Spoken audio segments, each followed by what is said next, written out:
कोरोनाका हरेक न्युज पहलको यो विशेष प्रस्तुतिमा पुनः स्वागत छ। आदरणीय दर्शकवृन्द, हामी यतिखेर लागिरहेका छौँ यहाँहरूका समस्या सुनेर समस्या समाधान गर्ने यो खबर कर्ममा र यहाँहरूले थुप्रै सहयोग अपेक्षीहरूले सहयोगको अपेक्षा गर्नुभएको छ र सहयोगी मनहरूले पनि सहयोग गर्नुभएको छ। सहयोगी हातहरू यतिखेर घर घर कुदेर कोरोना सङ्क्रमणको जोखिमलाई मोलेर पनि सहयोग गरिरहनु भएको छ। यसै सिलसिलामा धरान 15 स्थायी घर भएका धनराज गुरागाईको 3 जनाको परिवार, उहाँहरू मन्दिर आसपास र बाटोमा जडीबुटी बेच्ने गर्नुहुन्थ्यो। सिन्धुपाल्चोक भोटेचौर स्थायी घर भएका गोबा भण्डारीको 6 जनाको परिवार, उहाँहरू फुटपाथमा मास्क र मोजा जस्ता ससाना सामान बेच्नुहुन्थ्यो। हाल गौरीघाटमा बस्नुहुन्थ्यो र उहाँहरूका लागि 1 महिनाको लागि पुग्ने खाद्यान्न सहयोग गर्नुभएको छ हाम्रा सहयोगी हात रूपक बानियाले।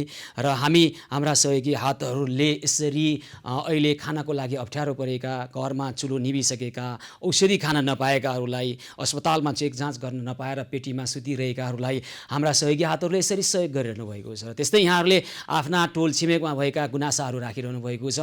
यहाँहरूले देख्नुभएका भ्रष्टाचारका केही घटनाहरू छन् भने पनि राखिरहनु भएको छ।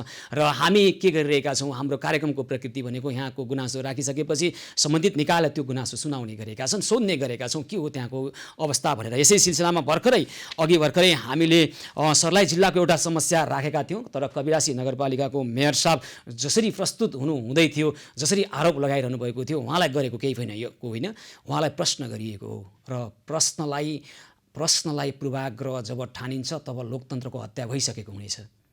जब जनप्रतिनिधि, जब एउटा जवाफदेही व्यक्ति, उत्तरदायी वहन गर्नुपर्ने व्यक्तिले प्रश्नलाई पूर्वाग्रह ठान्छ तब लोकतन्त्रको हत्या भइसकेको छ।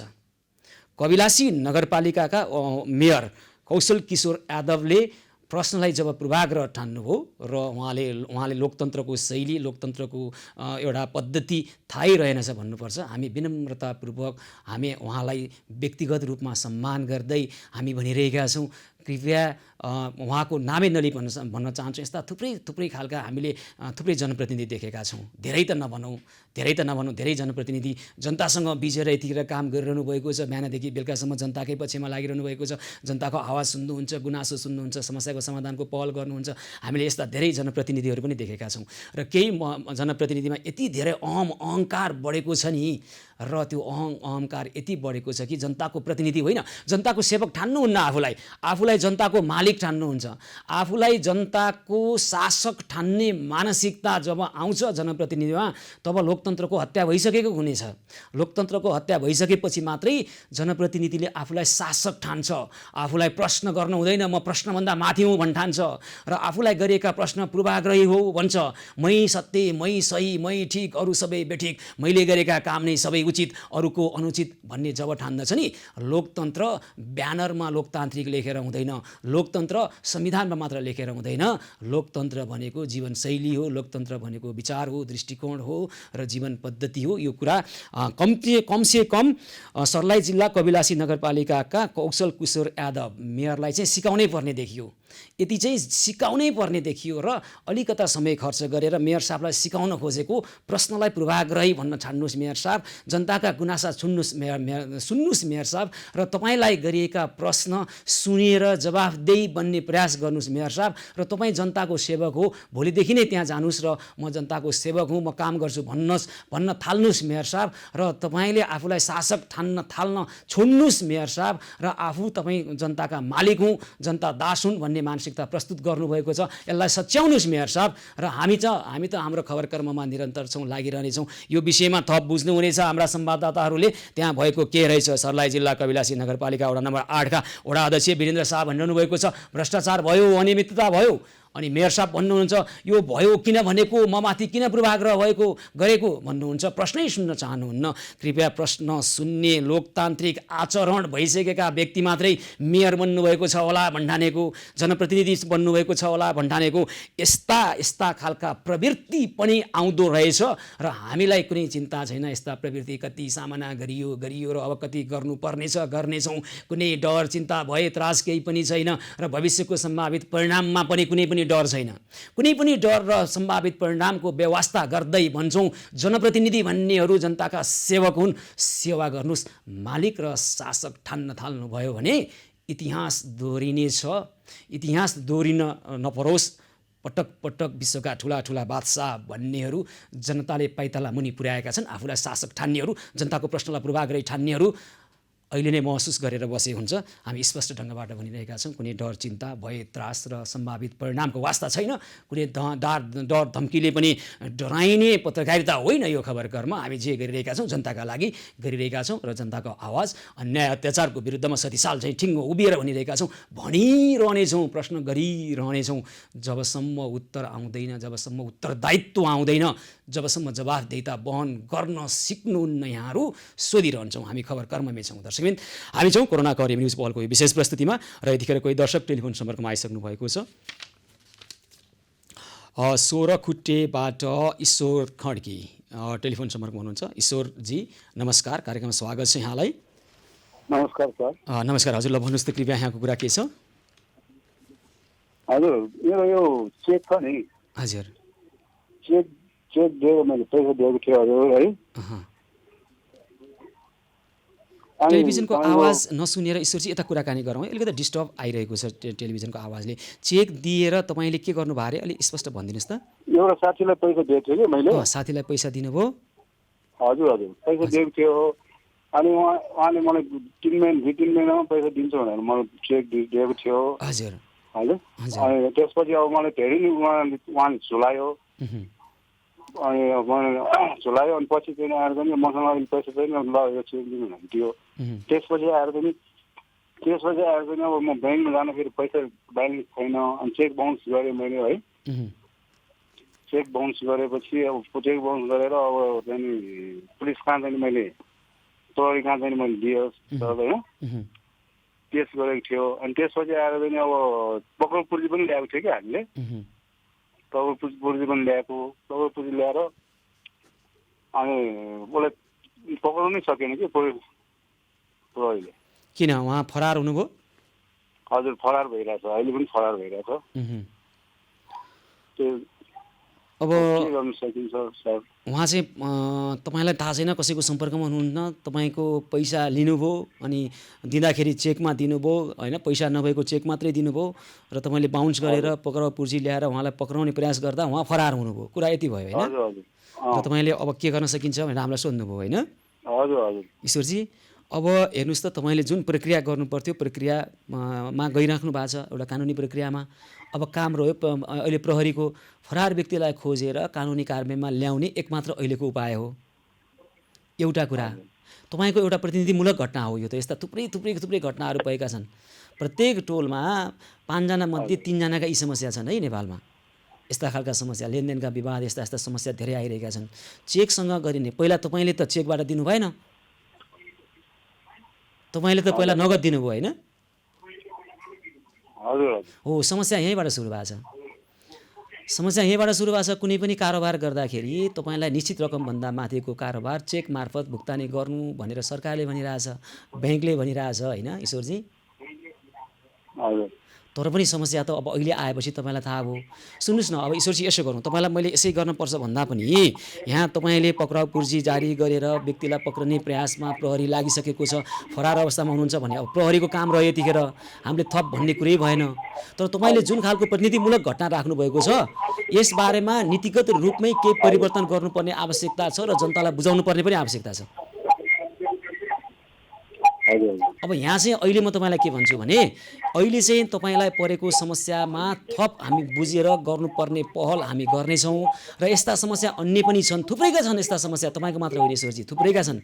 र ती समस्यालाई समग्रतामा के गरेर सम्बोधन गर्न सकिन्छ, नीतिगत रूपमै परिवर्तनको आवश्यकता छ, त्यसमा हामी लाग्नेछौँ है त। हस्, धेरै धन्यवाद सर। सोह्रखुट्टेबाट ईश्वर खड्की, तपाईँले कसैलाई रकम उधारो दिनुभयो र तपाईँलाई अनि उसले पैसा फिर्ता गर्दा चेकमा दिएको छ तर ब्याङ्कमा पैसा छैन अनि बााउन्स गर्दै हिँड्नुहुन्छ, तपाईँले दुःख पाउनुहुन्छ।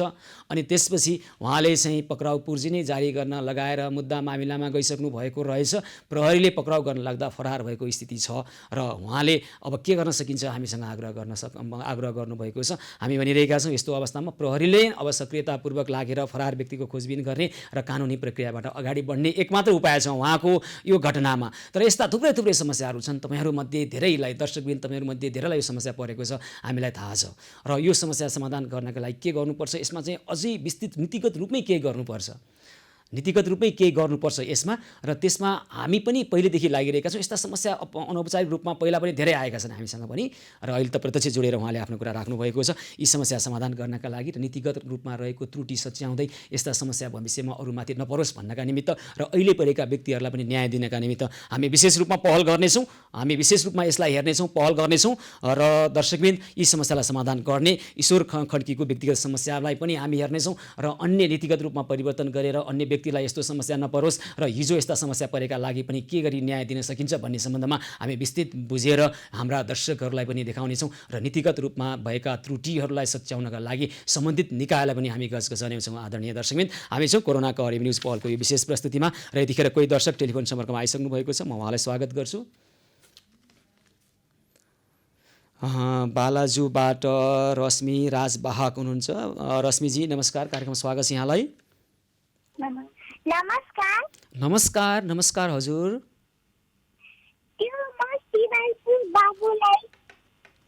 शिवान श्रेष्ठ बाबुलाई हजुर सहयोग गर्न चाहन्छु। हजुर शिवान श्रेष्ठ बाबुलाई सहयोग गर्न चाहनुहुन्छ। कति सहयोग गर्न चाहनुहुन्छ रश्मिजी? 5055 है। अनि रश्मिजी यहाँ कति वर्षको पुग्नुभयो?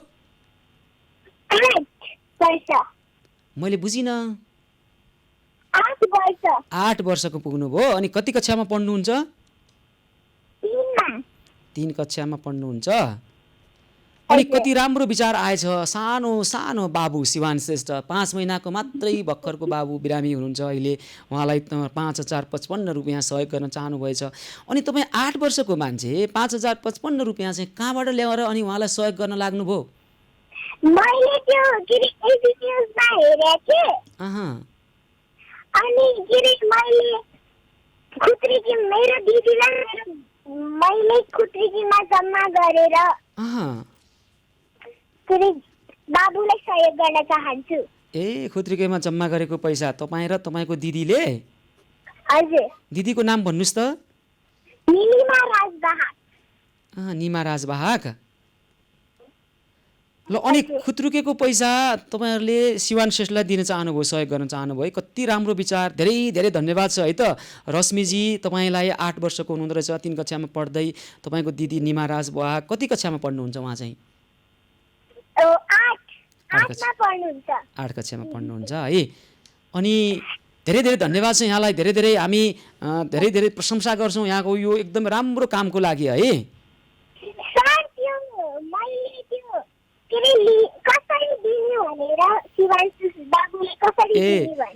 शिवान श्रेष्ठलाई अब तपाईँलाई हाम्रा सहयोगी हातहरू तपाईँलाई टेलिफोन गरेर आउनुहुनेछ तपाईँको घरमा। अनि तपाईँले जम्मा गरेको खुत्रुकेबाट झिकेको पैसा उहाँलाई दिनुहोस्। अनि उहाँले लगेर शिवान श्रेष्ठको बुवा विकासचन्द्र श्रेष्ठलाई दिनुहुन्छ। अनि तपाईँले दिएको पैसा यति रश्मि राजवाहकबाट प्राप्त भयो भनेर हामी टेलिभिजनमा भन्छौँ। यहाँ चाहिँ टेलिभिजन हेरिरहनु होला है। अनि यहाँलाई सिकाउने चाहिँ को बुवा हो कि मामु हो?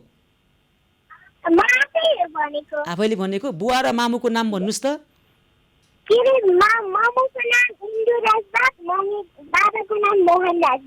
ल सबैलाई धेरै धेरै धन्यवाद छ भनिदिनु होला है त।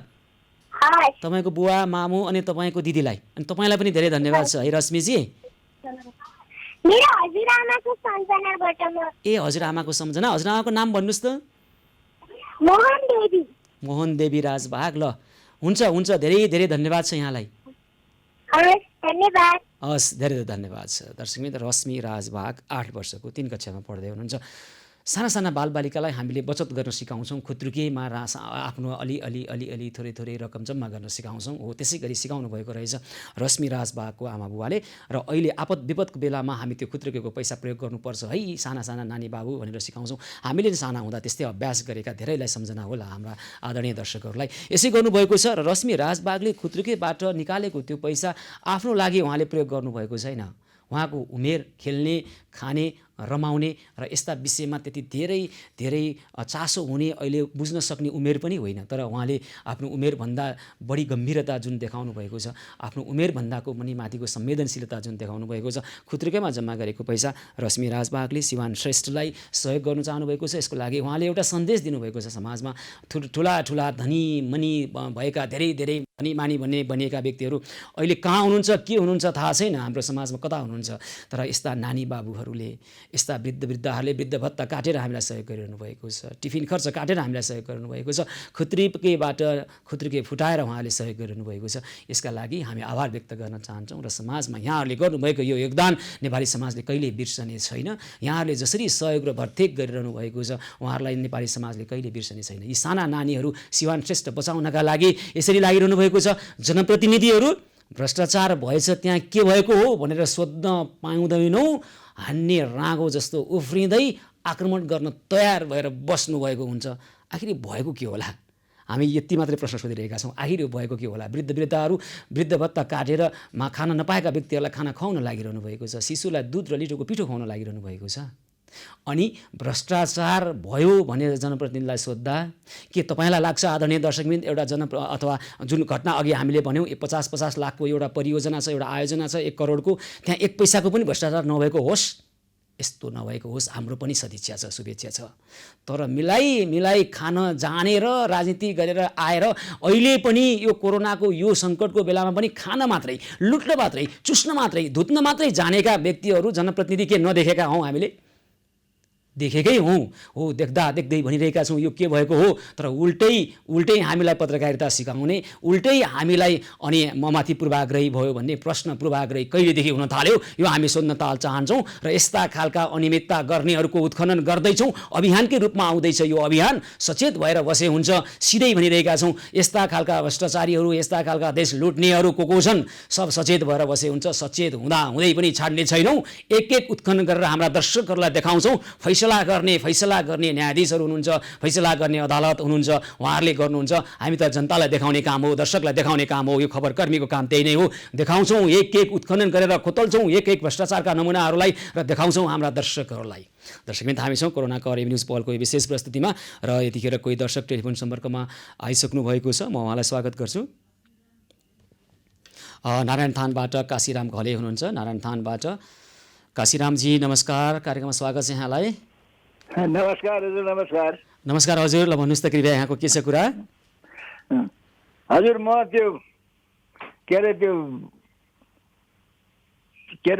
वर्षको त्यो 5 महिनाको सिवान श्रेष्ठ 5 महिनाको त्यो सिवान श्रेष्ठलाई अलि म यसो सहयोग गरौँ भनेर। ए हुन्छ, कति सहयोग गर्न चाहनुहुन्छ? 5100 हजुर। 5100 सहयोग गर्न चाहनुहुन्छ हजुर? हुन्छ। मेरो पितृहरू उसको नामबाट। हजुर कृपया भन्नुहोस् त। पितृहरू अब हजुरबुवा मनवीर घले, के अरे बनवीर घले, अनि पिता लालबहादुर घले, माता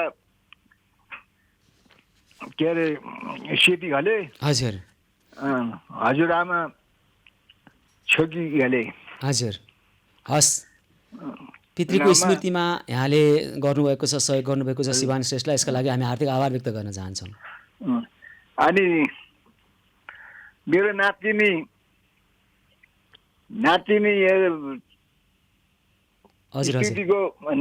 स्थितिको अब पछि जन्मदिन छ, उसको नातिनी नवा फेरि तर बडा 2500 के अरे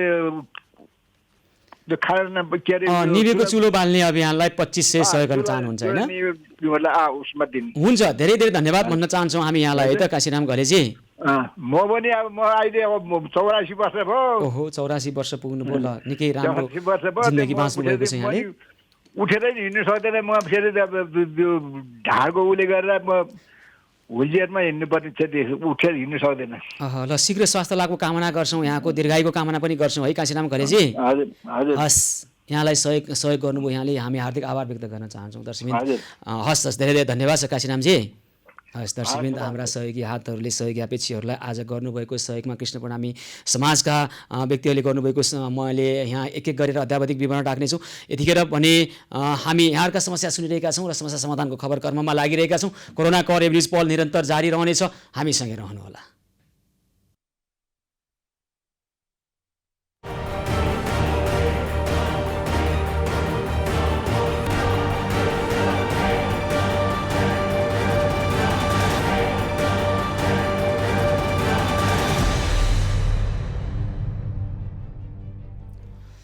कोरोना घर न्युज पहलको यो विशेष प्रस्तुतिमा पुनः स्वागत छ। आदरणीय दर्शकबिन, यतिखेर हामी लागिरहेका छौँ यहाँहरूका समस्या सुनेर समस्या सम्बोधन गर्ने यो खबर कर्ममा। र आज कृष्ण प्रणामी समाज मार्फत इच्छाराम केसी र धननाथ लुइटेलबाट सहदेव गजरेल कोटेश्वरमा खाद्यान्न र ग्यास पुर्याइएको छ। त्यसै गरी भीमबहादुर लामा कोटेश्वरमा खाद्यान्न पुर्याइएको छ। मनमोल गजरेलबाट लक्ष्मी रोकाएर रमेश रोकाएर ओराधान असनमा खाद्यान्न पुर्याएको छ। सङ्गीता परियारलाई डल्लुमा खाद्यान्न पुर्याएको छ। अरुण पाण्डेबाट निशा लामिछाने सामाखुसीमा खाद्यान्न र ग्यास, दिपेन्द्र चौधरी खाद्यान्न र बच्चालाई लिटोको पिठो पुर्याइएको छ। त्यसै गरी उमेश प्रधान र शङ्कर केसीबाट चन्द्रमाया कपाली सूर्य विनायकमा खाद्यान्न र ग्यास पुर्याइएको छ। त्यसै गरी गङ्गा काकीमा सल्लाघारीमा खाद्यान्न पुर्याइएको छ। दुर्गा पौडेल रोजनपुरी भक्तपुरमा खाद्यान्न पुर्याइएको छ। र भोला नौभानेबाट कृष्ण प्रणामी समाजका भोला नौभानेबाट देवकी चौलागाई बौद्धमा खाद्यान्न पुर्याइएको छ। दर्शकबिन, यसरी हाम्रा सहयोगी हातहरूले सहयोगी अपेक्षीहरूको घरमा उहाँहरूको आवश्यकता अनुसारको समस्या समाधानमा उहाँहरू पुग्नुभएको छ। र दर्शकबिन, यतिखेर भने कोही दर्शक टेलिफोन सम्पर्कमा हुनुहुन्छ, म उहाँलाई स्वागत गर्छु। हजुर नमस्कार। हजुर नमस्कार सर। हजुर, कहाँबाट को बोल्नुभयो? हजुर म विराटनगरबाट हो। नाम चाहिँ भन्नु सर। विराटनगरबाट नाम भन्न चाहनुहुन्न होइन? ठिक छ, ल नाम भन्न चाहनुहुन्न। ल भन्नुहोस् त, के छ यहाँको कुरा? सर मैले आजभन्दा 1 वर्ष अगाडि मैले सुनसरी जिल्लाको गढी गाउँपालिकामा काम गरेको। पेसामा म गाडी चालक हो। गढी गाउँपालिकामा, सुनसरी जिल्लाको गढी गाउँपालिकामा तपाईँ गाडी चालक काम गर्नुभयो। अनि हजुर, त्यहाँ चाहिँ अब नहर सफा गर्ने काम थियो। त्यो नहर सफा गर्दाखेरि हामीलाई 3 महिना काम लगायो त्यहाँ। नहर सफा गर्ने काम 3 महिना गर्नुभयो तपाईँले 1 वर्ष अगाडि? हजुर 1 वर्ष अगाडि 3 महिना काम गर्नुभयो। अनि हजुर 3 महिना काम गर्दाखेरि मलाई चाहिँ लास्टमा हिँड्ने बेलामा मलाई त्यहाँको ठेकेदारले पैसा पनि नदिकन पठायो। ठेकेदारले पैसा दिएन, तपाईँको श्रमको ज्याला दिएन ठेकेदारले भन्ने तपाईँ कुरा रह्यो होइन? पैसा दिएन। मैले काम गरेको मेहनतको पैसा दिएन, गाडीको भाडा पनि दिएको छैन। गाडीको भाडा तपाईँको हो? गाडी त मेरो होइन, साहुको। हजुर साहु पनि लाजाले त्यत्तिकै साउरेर बसिरहेका छन् साहुजीहरू पनि। साहुजीलाई किन लाज लाग्यो नि फेरि गाडीको भाडा माग्दा? त्यही त सर, अब साहुजीहरू त्यत्तिकै साउरेर बसेको छ। म चाहिँ अब यो 1 वर्षदेखि दिन्छ भन्दै पर्खिँदै गर्दाखेरि अब पैसा पनि दिएन। मैले फोन गर्दा फोन पनि उठाउँदैन। त्यो जुन सूर्य सनी भन्ने मान्छेले फोन पनि उठाउँदैन। कसले? ठेकेदार को भन्नुहोस् त? ठेकेदार चाहिँ वीरनारायण चौधरी, उसले लगाएको मान्छेहरू सूर्य सनी र गणेश। होइन, वीरनारायण चौधरी। हजुर वीरनारायण चौधरी ठेकेदार। अनि उसले लगाएको फेरि अर्को ठेकेदार रहेछ नि त बिचमा, ल भन्नुहोस् त? हजुर सूर्य सोहनी र गणेश यादव। सूर्य सोहनी र गणेश यादव है? हजुर हजुर गणेश यादव। तपाईँको श्रमको ज्याला पाउनु भएन, कुरो यति रह्यो होइन? हजुर अझैसम्म पाएको छैन सर। अनि मैले यो विषयमा केही सुन्दै हुन्छ कि भनेर गढी गाउँपालिका वडा नम्बर 2 को वडा अध्यक्षलाई पनि फोन गरेँ, भएन। गढी गाउँपालिका वडा नम्बर 2 का वडा अध्यक्षसँग पनि कुरा भइसक्यो। वडा अध्यक्षको नाम? वडा अध्यक्षको नाम थर्दै सरबरिया हो सर, नाम चाहिँ थाहा छैन। ए ल ठिक छ, सरबरिया भन्नुभएको छ। गढी गाउँपालिकाको अध्यक्ष श्रीप्रसाद चौधरीलाई पनि फोन गरेँ। अनि तपाईँको यो नहर सफा गर्ने योजनाको नाम के थियो? सुनसरी जिल्ला गढी गाउँपालिकाको नहर सफा गर्ने भनेपछि ठेकेदार वीरनारायण चौधरीले 1 वर्ष अगाडिको कुरा होइन? हजुर सर। अनि वीरनारायण चौधरीले बुझ्नुहुन्छ? बुझ्नु त मैले उहाँहरूसँग पटक सम्पर्क गरेको छु। उहाँहरू आउनु भन्नुहुन्छ, अब जाउँ भन्नलाई पनि अब तपाईँको गाडी चलाएको छैन सर। अनि अहिले चाहिँ के पछिल्लो समय 1 वर्ष अगाडि भन्नुभयो, पछिल्लो गाडी नचल्या त 3 महिना नै भयो? हजुर सर। अनि यो 3 महिनामा चाहिँ अब आउनु भनेर भन्नुहुन्छ, गाडी चलाएको छैन। त्योभन्दा अगाडि म 5 चोटि गएँ तर पैसा दिएन मलाई सर। उसले धम्क्याएर पठाएको, सूर्य सोनी भन्ने मान्छेले उसले धम्क्याएर पठायो। किनभने तपाईँले आफ्नो श्रमको मूल्य माग्दा किन धम्क्याइयो? के गर्न सक्छस् गर भन्नु सर मलाई। ए ल, वीरनारायण चौधरीलाई टेलिफोन लगाउँ कृपया। ठेकेदार साहब हुनुहुँदो रहेछ वीरनारायण चौधरी होइन त? एकछिन ल भन्नुहोस्। गाविस अध्यक्षलाई पनि हजुरले सोधिदिनु होला। मैले पटक फोन गरेको छु, आउनुहोस् भनेर भन्नुहुन्छ। अब जाँदा पनि अब मैले आफ्नो काम माया मारेर जानुपर्छ। त्यो अब होइन, पहिला त तपाईँलाई ठेकेदारले दिनु पर्यो होइन तपाईँको ज्याला? हजुर सर। ठेकेदारसँगै सोधौँ। अनि ठेकेदारसँग नि भएन भने कोसँग बुझ्नुपर्छ, त्यसपछि बुझौँला नि हुन्न? हुन्छ सर, अब त्यो सूर्य सोनीले दिने हो कि वीरनारायण चौधरीले दिने हो, त्यो चाहिँ मलाई गर्नु ल वीरनारायण चौधरीलाई टेलिफोन लगाउँ कृपया। वीरनारायण चौधरीसँग हामी कुराकानी गर्ने आवश्यक देखियो। उहाँले आफ्नो कुरा राख्नुभएको छ, विराटनगरबाट, नाम भन्न चाहनुभएको छैन, आफ्नो कुरा राख्नुभएको छ। अब उहाँका कुरा सुनिसकेपछि अब वीरनारायण चौधरीले उहाँलाई ज्याला दिनु रहेछ। वीरनारायण चौधरी टेलिफोन सम्पर्कमा हुनुहुन्छ। हजुर वीरनारायणजी नमस्कार। नमस्कार चौधरीजी नमस्कार। नमस्कार नमस्कार। म सुशील पाण्डे बोल्दैछु, एबी न्युज खबर टेलिभिजन काठमाडौँबाट। तपाईँ प्रत्यक्ष बोलिरहनु भएको छ है? हजुर हजुर हजुर। सुन्नुहोस् न वीरनारायण चौधरीजी, तपाईँको बारेमा एउटा गुनासो आयो क्या, सुनसरी जिल्ला गढी गाउँपालिकामा हजुर तपाईँले नहर सफा गर्ने ठेक्का लिनुभएको रहेछ। अनि तपाईँको त्यहाँ काम गर्ने चाहिँ सूर्य सोहनी, गणेश यादवहरू हुनुहुँदो रहेछ। हजुर हजुर। विराटनगरका एकजना व्यक्तिले हामीलाई टेलिफोन गर्नुभएको छ, उहाँ गाडी चालक हुनुहुँदो रहेछ तपाईँको त्यो ठेक्का पट्टा भएको ठाउँमा 1 वर्ष अगाडि। हजुर हजुर। अनि तपाईँले अहिलेसम्म उहाँलाई दिनुपर्ने, उहाँले श्रम गरे बराबरको मूल्य दिनुपर्ने दिनु भएन छ। अनि पटक पटक जाँदा पनि अब दिनु भएन छ। कतिपय अवस्थामा त सूर्य सोहनीले धम्क्याएर पठाउनु भएछ ती व्यक्तिलाई। के भएको हो यो घटना? होइन सुन्नु न सर, सबभन्दा पहिला त म त्यसमा इन्भल्भै छुइनँ है। भनेको मैले नहर सफा गर्ने ठेक्का लिएकै छैन हो। यी सूर्य भनेको मान्छे यो मेरो चिनजानको केटो हो है। अनि उनीहरूले कामहरू लगाएका छन् नहरमा। मलाई पनि त्यहाँबाट विराटबाट फोन गरे, भाइले मलाई ल मेरो त पैसा फसेको छ, मलाई त अङ्कल विद्यालय दिनु पर्यो है। हजुर। अनि मैले यसलाई भने पनि हजुर है। अब यसले अब के हिसाब गरेछ त्यो मलाई थाहा छैन, तर म चाहिँ त्यसमा संलग्न छुइनँ है हजुर। म त ल एकैछिन पख्नुहोस् है त, तपाईँ संलग्नै हुनुहुन्न, तर आरोप किन आयो म सोधिहाल्छु है त। हजुर हजुर हजुर हजुर मलाई सुनिरहनु भएको छ तपाईँले? हजुर सर सुन्दैछु। वीरनारायण चौधरी के भनिरहनु भएको छ भने यो घटनामा उहाँ संलग्नै हुनुहुन्न, ठेक्का उहाँको हुँदै होइन। सूर्य सोहनी भन्ने चिनेकै भाइ हो, यो उसको होला, मलाई पटक्कै थाहा छैन। तर तपाईँले टेलिफोन गरेको कुरा चाहिँ उहाँलाई थाहा रहेछ। उहाँ त यसमा संलग्नै हुनुहुन्न रे के, उहाँले त्यही भनिरहनु भएको छ। थाहा छ सर, अब उहाँहरू दुईजनाको मात्रै काम होइन यो, उहाँको अब हाम्रो बोस भनेरै उहाँहरू भन्नुहुन्छ होइन। होइन वीरनारायण चौधरी त्यहाँ उहाँको संलग्नता छैन भनिरहनु भएको छ। उहाँको संलग्नता भए नभएको तपाईँसँग आधिकारिक जानकारी छ? उहाँसँग त अब सम्पर्क छ, चिन्जान छ, राम्रो उहाँको एउटै भेकको मान्छे होइन उहाँ त्यो ठेक्कापट्टामा हुनुहुन्न भनेर उहाँ भनिरहनु भएको छ, उहाँको दाबी त्यो छ। होइन सर, ठेक्कापट्टामा चाहिँ हो उहाँ होइन। उहाँले मात्रै त्यो काम गर्न सक्नुहुन्न, उहाँहरू दुईजनाले मात्रै त्यो काम गर्ने होइन। उहाँहरूले लगाएर नै उहाँहरूले गरेको, वीरनारायण चौधरीले लगाएर उहाँहरूले गरेको होइन। वीरनारायण चौधरी के भनिरहनु भएको छ भने नहर सफा गर्ने ठेक्का मैले लिएकै छैन भन्ने उहाँको यो स्वीकारोक्ति छैन, उहाँ अस्वीकार गरिरहनु भएको छ। त्यो गढी गाउँपालिकाले जिम्मेवारी चाहिँ उहाँहरूलाई दिएको हो सर होइन।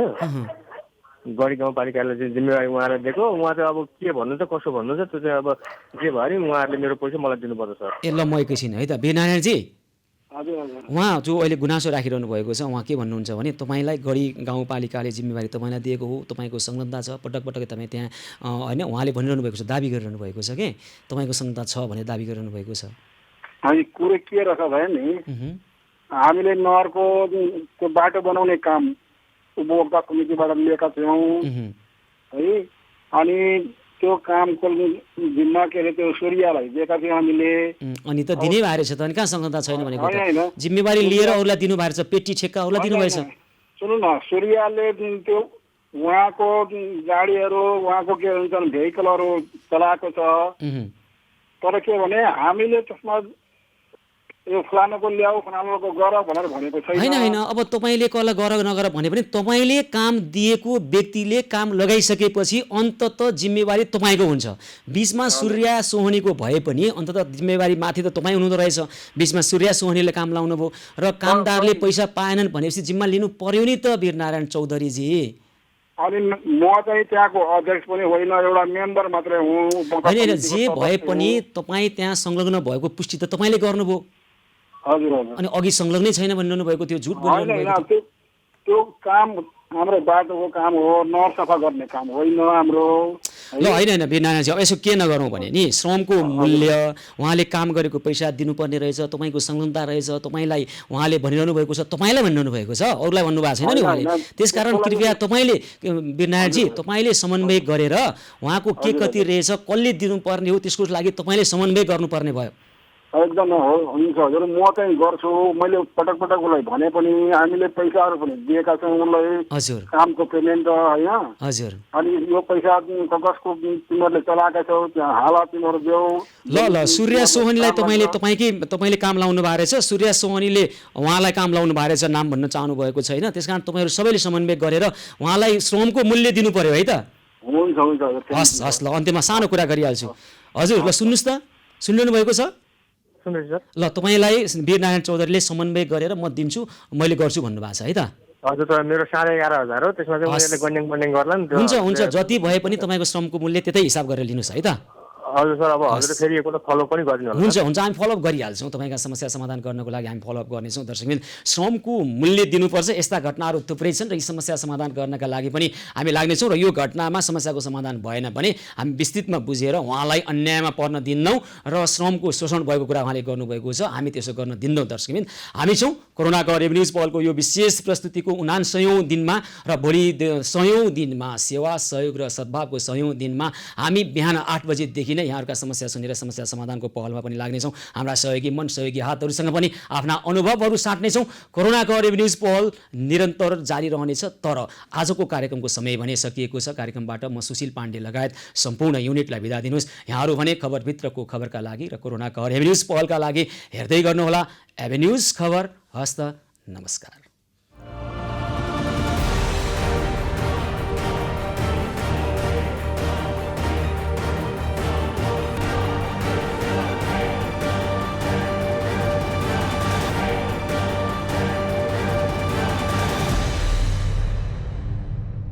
कोरोनाको रेभेन्युज पहलको यो विशेष प्रस्तुतिमा स्वागत छ। आदरणीय दर्शकवृन्द, म सुशील पाण्डे र हामी यतिखेर लागिसकेका छौँ यहाँहरूको समस्या सुनेर समस्या समाधान गर्ने यो खबर कर्ममा। र दर्शकवृन्द, हामी छौँ आज 79औं श्रृङ्खलामा। र दर्शकवृन्द, यहाँहरूले लकडाउन सुरु भएको दिनदेखि नै जसले सहयोगको अपेक्षा राखेर हामीलाई सहयोग गर्ने मौका दिनुभएको छ, त्यसै गरी जसले सहयोगी मन बाँड्नुभएको छ, सद्भाव र सदाशयता बाँड्नुभएको छ, र सहयोगी हातहरू जसले कोरोना सङ्क्रमणको जोखिमलाई मोलेर पनि समस्या समाधानका निमित्त घर घरमा कुदिरहनु भएको छ। आज 79औं दिनदेखि यहाँहरू लागिरहनु भएको छ। यहाँहरू सबैलाई हामी आभार व्यक्त गर्न चाहन्छौँ। आदरणीय दर्शकवृन्द, भोलि 100औं दिन पुग्नेछ कोरोनाको रेभेन्युज पहलको 100औं श्रृङ्खलामा, सेवा सहयोग र सद्भावको 100औं श्रृङ्खलामा हामी यहाँहरूका समस्या सुन्नेछौँ, यहाँहरूका समस्या समाधान गर्ने सहयोगी मनहरूलाई, सहयोगी हातहरूलाई हामीले बिर्सेका छैनौँ, बिर्सने छैनौँ र कदापि त्यो बिर्सने कार्य हुने छैन हामीबाट।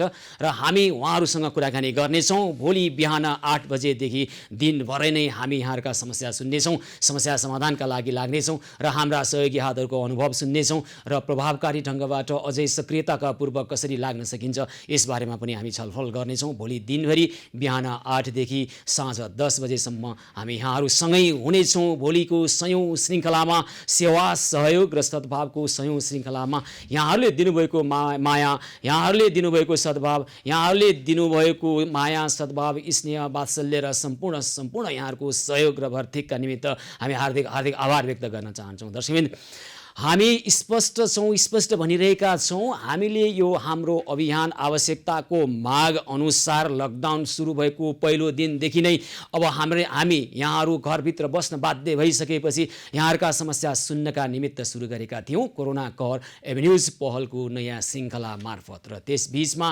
यहाँहरू जसरी सहयोग गर्नको लागि प्रत्येक व्यक्तिहरू आउनुभएको छ, विभिन्न सङ्घ संस्थाहरू आउनुभएको छ र विभिन्न मनकारी व्यक्तिहरूले आफ्नो गच्छीअनुसार र यहाँहरूले मन फुकाएर सहयोग गर्नुभएको छ। यो सहयोग यो समाजका निमित्त एउटा उदाहरण बनेको छ, एउटा सन्देश बनेको छ। हाम्रो एउटा अवधारणा थियो र छ, त्यो भनेको पूर्वीय सभ्यताको संस्कार र संस्कृति अन्तर्गत हाम्रो जीवन पद्धति भनेको एकअर्कालाई सहयोग गर्ने हो, भर्तेक गर्ने हो, टेवा दिने हो। ऐँचो पैँचो मेला पर्वमा टिकेको यो समाज, नेपाली समाजमा यो विषम परिस्थितिमा घरभित्र बढ्दै गएको भोकमरी र घर बाहिर बढ्दै गरेको महामारी विरुद्ध लड्नको लागि हामीले यही जीवनशैली अपनाउनु गर्नुपर्छ, यही जीवनशैलीलाई जोड दिनुपर्छ र हाम्रो जीवनशैली र हाम्रो जीवन दर्शन भनेको सङ्कट र अप्ठ्यारोमा परेको व्यक्तिलाई, समस्यामा परेको व्यक्तिलाई, उसले समस्यामा परेको व्यक्तिले मागेर होइन, उसको समस्या देखेपछि सोधी सहयोग गर्ने हाम्रो जीवनशैली, हाम्रो जीवन पद्धति र हाम्रो जीवन दर्शन हो र यही दर्शनको जागृतिकरण गर्नुपर्छ,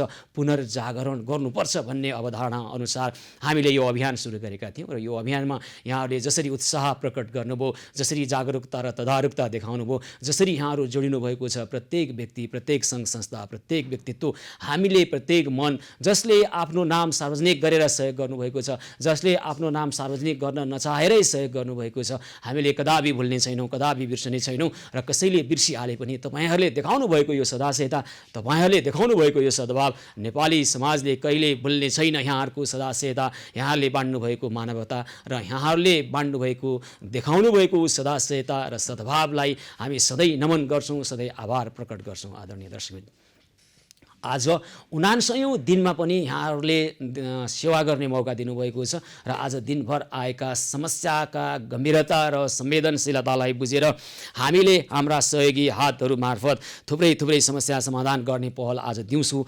गरिसकेका छौँ। बालाजुबाट खगेन्द्र कुमारी फुयालले हामीलाई टेलिफोन गर्नुभएको थियो।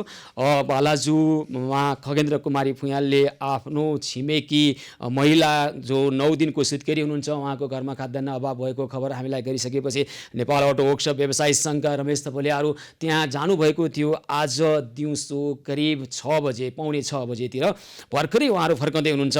बालाजु भनिए पनि यो नुवाकोट जाने बाटो मुड्कु भन्ज्याङको निकै माथि पर्दो रहेछ र उहाँहरू अहिले त्यहाँ पुगेर फर्कनु भएको खबर हामीलाई गर्नुभएको छ। उहाँको यो समस्या सुनिसकेपछि आज साँझ नै उहाँको घरमा खाद्यान्न अभाव हुने र चुलो निम्न लागेको परिस्थितिको जानकारी गराइसकेपछि हामी हाम्रा सहयोगी हातहरू त्यहाँ पुग्नु भएको छ र समस्या समाधान भइसकेको छ। त्यसै गरी सीता पाइलामा रहनुभएका निशा लामाले आफ्नो अवस्था जनाइसकेपछि आज साँझको उहाँको घरमा खाद्यान्न अभाव भएको जनाइसकेपछि निशा लामाको घरमा पनि सहयोग भएको छ। नेपाल अटो वर्कसप व्यवसायी सङ्घ मार्फत रमेश थपलियाहरू, विश्वनाथ प्रसाद गुप्ताहरू त्यहाँ पुगिसक्नु भएको छ। त्यसै गरी गङ्गोबुमा रहनुभएका जितेन्द्र चौधरीको घरमा खाद्यान्न अभाव भएको हामीलाई खबर गर्नुभएको छ।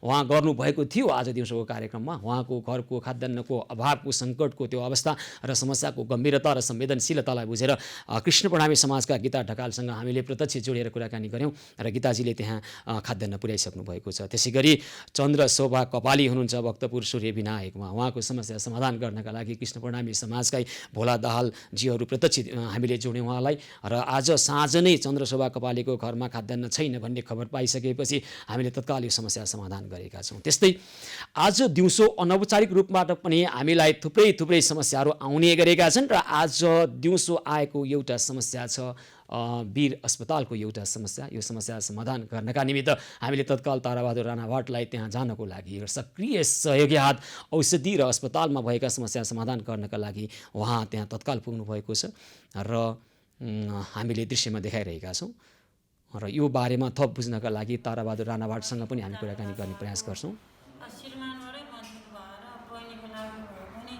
चिसो भुइँमा बसेर भयो नि के भएको बहिनीलाई? खास बहिनीको दुइटै किडनी फेल छ। अब उसलाई आजीवनै डायलिसिस गर्नुपर्छ। तपाईँहरू किन यहाँ यसरी आएर बस्नुभयो?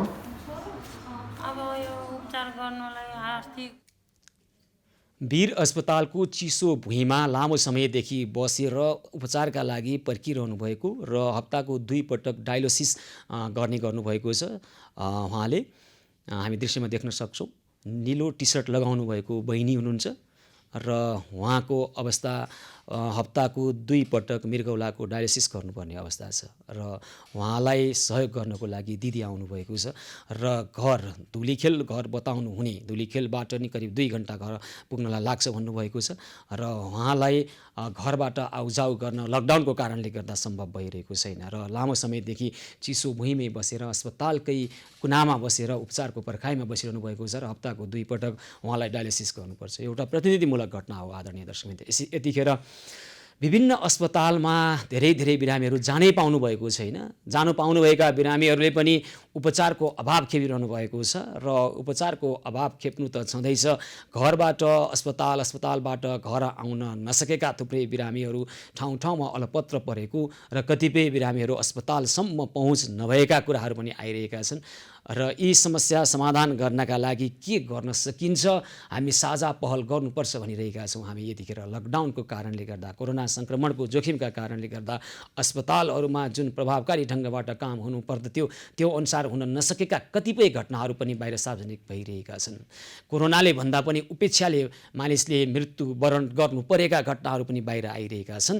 हामी स्पष्ट भनिरहेका छौँ, हामी के भनिरहेका छौँ, पहिलो दिनदेखि हामी भनिरहेका थियौँ जो यतिखेर कोरोना सङ्क्रमण विरुद्ध लड्नलाई अग्रपङ्क्तिमा हुनुहुन्छ उहाँहरूलाई उच्च सम्मान गर्दछौँ, तर त्यहीँबाट पनि कुनै गल्ती कमी कमजोरी भयो भने त्यो क्षम्य हुने छैन, किनभने त्यस्ता गल्ती कमी कमजोरीले कसैको ज्यान जाने नै हुने गर्छ। त्यसकारण हामी भनिरहेका छौँ अस्पताल चुस्त दुरुस्त हुनु पर्यो, अस्पताल अलि बढी प्रभावकारी हुनु पर्यो, अस्पताल अलि बढी सक्रियताका पूर्व लाग्नु पर्यो। त्यसका लागि के गर्नुपर्छ, कसले के गर्नुपर्छ आफ्नो ठाउँबाट गर्नु पर्यो हामी भनिरहेका छौँ र कतिपय सन्दर्भमा अग्रपङ्क्तिमा रहेर काम गरिरहेका डाक्टरहरूले प्रभावकारी ढङ्गबाट काम गरिरहेको हामीले पाएका छौँ र त्यो सकारात्मक ढङ्गबाट भएका कामप्रति हाम्रो नमन छ, हाम्रो सम्मान छ। ती तमाम चिकित्सकहरूलाई जसले यतिखेर आफूलाई कोरोना सङ्क्रमणको जोखिम मोलेर पनि बिरामीको सेवामा अहोरात्र खटिरहनु भएको छ, उहाँहरूप्रति हामी हार्दिक आभार व्यक्त गर्छौँ। तर यतिखेर अस्पतालमा भएका विभिन्न समस्याका कारणले, अस्पतालभित्र हुने उपेक्षाका कारणले मानिसले ज्यान गुमाइरहनु भएको छ, त्यसकारण यी कुरा क्षम्य हुन सक्दैन। सम्बन्धित निकायले यसमा बेलैमा ध्यान पुर्याओस् हामी भनिरहेका छौँ र अघि हामीले दृश्यमा देखाएको यो समस्या एउटा प्रतिनिधिमूलक समस्या हो।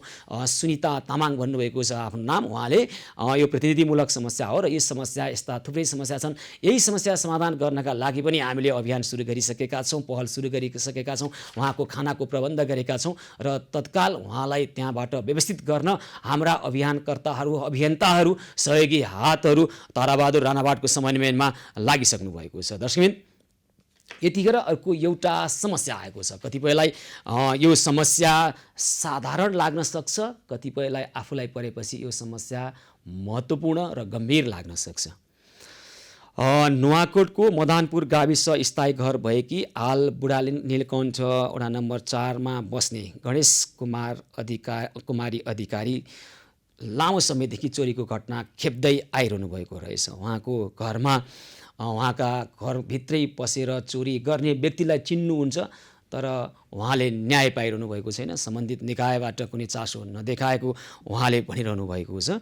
उहाँले हाम्रो कार्यालय धाएर न्यायका निमित्त उहाँको घरमा पटक पटक हुने गरेको चोरीको त्यो चोरलाई समात्नका निमित्त, पक्राउ गर्नका निमित्त र यस्ता चोरीका घटना नदोहोरिउन्, सुरक्षित बस्न पाइयोस् भन्नका निमित्त हाम्रो कार्यालयमा उहाँ आउनुभएको छ। हेरौँ यो सम्बन्धी उहाँको भनाइ। आफ्नो कमाउने तागत छैन, भएको सारा सुरु लगिहाल्यो। अब घरिघरि छाडा बोलेर चुक्न आउँछ। अब त्यहाँभन्दा मर्ग मैले कति खप्नी लगाउनु त। अब भएको सारा सुरु उठाएर लैछ, त्यहाँ रिबै लौटा भिजाएर छाडा बोलेर कुट्न आउँछ। त भनिहाल्यो नि, उसको चिन जाने ऊ अथाइ धेरै पुरानो होला। हामी त अब पछि आएको वडा अध्यक्षले नि खोइ मतलब लिए होइन मलाई। मैले दुईचोटि भन्दाखेरि वास्तै नगरेपछि अब मैले भन्ने कुरा नि होइन, मैले भन्न गएको पनि छैन। हाम्रो समाज टोलको मान्छेले केही सबुत प्रमाण छैन, अब त सिद्धिसक्यो।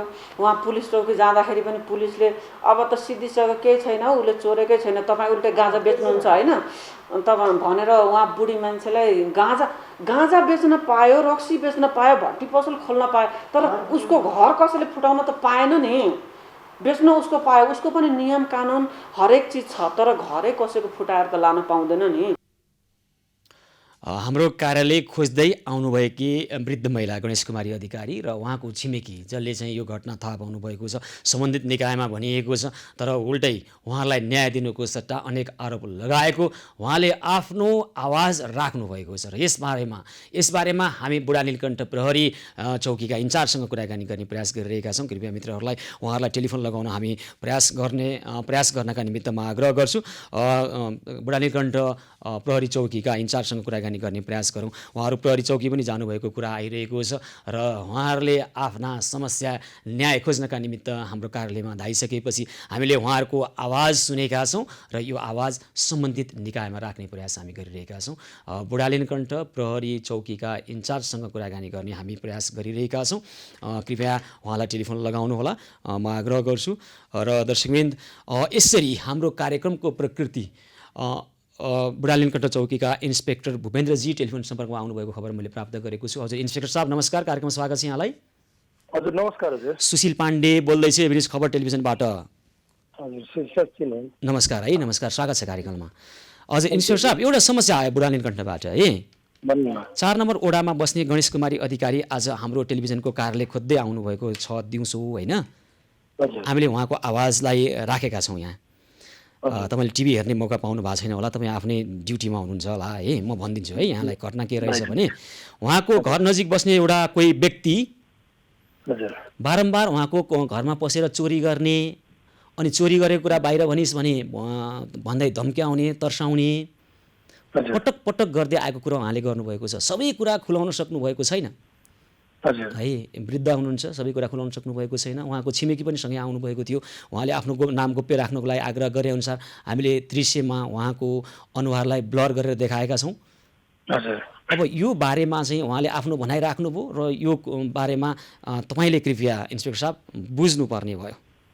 हुन्छ, उहाँ कोही प्रहरीको सम्पर्कमा अथवा केहीमा जानु भएको थियो? उहाँको भनाइ के छ भने प्रहरी कहाँ जाँदा पनि उहाँलाई पटक पटक तपाईँको चोरी नै भएको छैन, उल्टै तपाईँ त गलत काम गर्ने व्यक्ति भनेर प्रहरीले पनि उहाँलाई हप्काइ दब्काइ गरेको कुरा एकजना वृद्ध आएर रुँदै हाम्रो टेलिभिजन स्क्रिनमा भन्दै हुनुहुन्छ।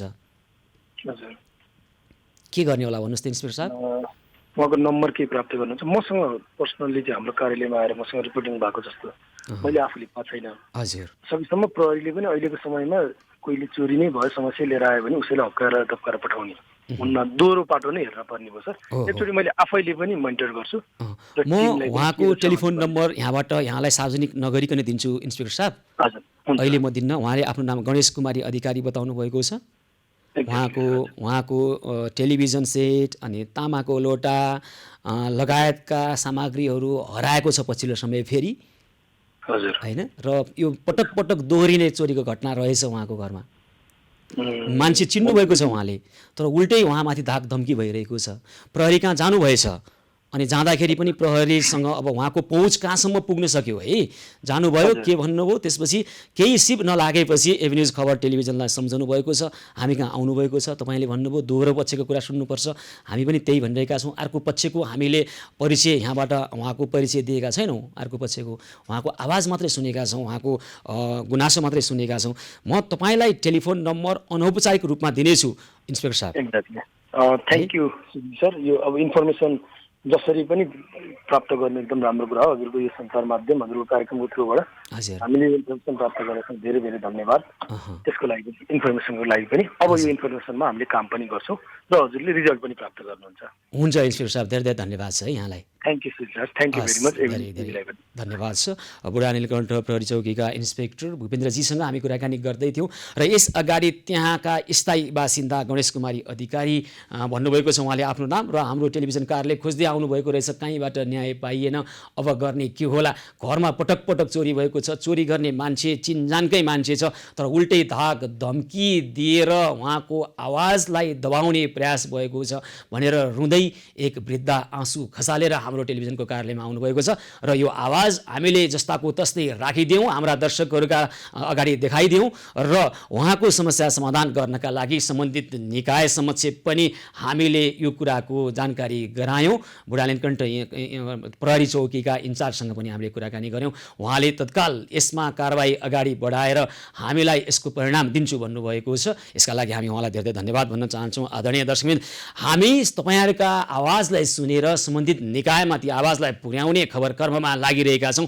यहाँहरू विरुद्ध हुने कुनै पनि अन्याय, अत्याचार, शोषण, उत्पीडन लगायतका कुनै पनि विषय तपाईँलाई लाग्दछ ममाथि अन्याय भइरहेको छ, तपाईँलाई लाग्दछ मेरो पक्षमा बोलिदिने व्यक्ति कोही पनि छैन, तपाईँलाई लाग्दछ मैले कहीँ गए पनि न्याय पाइनँ भन्ने यदि लाग्दछ भने त्यस्तो महसुस गरेर बस्न छोड्नुहोस्। अब हामीलाई भन्नुहोस्, हामीलाई प्रत्यक्ष टेलिफोनमा जोडिएर भन्न सक्नुहुन्छ।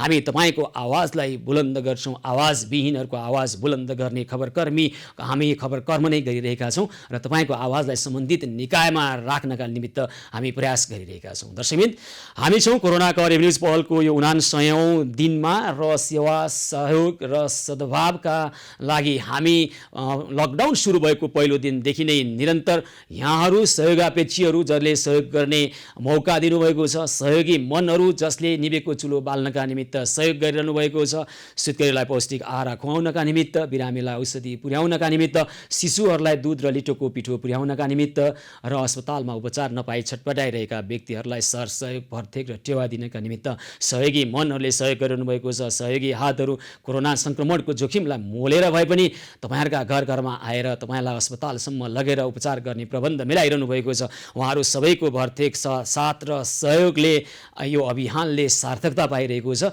र हामी यतिखेर आज दिउँसो हाम्रा थुप्रै अभियानमध्ये सिवान श्रेष्ठ बचाउ अभियानमा हाम्रा थुप्रै सहयोगी मनहरूले सहयोग गर्नुभएको छ, आर्थिक सहयोग गर्नुभएको छ र ती रकमलाई सङ्कलन गरेर नेपाल अटो वर्कसप व्यवसाय सङ्घका रमेश थपलिया, विश्वनाथ प्रसाद गुप्ता, माधव सुवेदी लगायतका व्यक्तिहरू आज सिवान श्रेष्ठ बचाउ अभियानको रकम हस्तान्तरण गर्नका निमित्त बागबजारमा बस्दै आउनुभएका सिवान श्रेष्ठलाई उहाँका पिता विकास चन्द्र श्रेष्ठलाई हस्तान्तरण गर्नुभएको छ। हामी देख्न सक्छौँ दृश्यमा सिवान श्रेष्ठ उहाँ निन्द्रामा हुनुहुन्छ र अहिले रकम हस्तान्तरण भएको छ। यसरी सिवान श्रेष्ठ बचाउ अभियानले एउटा सार्थकता प्राप्त गर्दैछ। दर्शकवृन्द, हामी निभेको चुलो बाल्ने अभियानमा छौँ र यो अभियानमा विभिन्न अन्य थुप्रै खालका अभियानहरू पनि जोडिएका छन्, आवश्यकता अनुसार जोडिएका छन् र ती अभियानमा हाम्रा सहयोगी मनहरूले निकै प्रभावकारी ढङ्गबाट हामीलाई सहयोग गरिरहनु भएको छ र यहाँहरूले बाँड्नुभएको, यहाँहरूले दिनुभएको यो सद्भाव, यहाँहरूले बाँड्नुभएको यो सदाशयता र यहाँहरूको जुन एउटा मानवीय ढङ्गबाट अरूको समस्यालाई समाधान गर्नका निमित्त जसरी यहाँहरूले पहल गर्नुभएको छ, विशेषतः एकपटक सोचेर हेरौँ। यतिखेर केही अगाडि अहिले लकडाउन खुकुलो भए पनि केही अगाडि लकडाउन खुकुलो नहुँदाको परिस्थितिमा पनि हाम्रा सहयोगी हातहरू जसरी समस्या समाधान गर्नका निमित्त यहाँहरूको घर घरमा आइरहनु भएको थियो।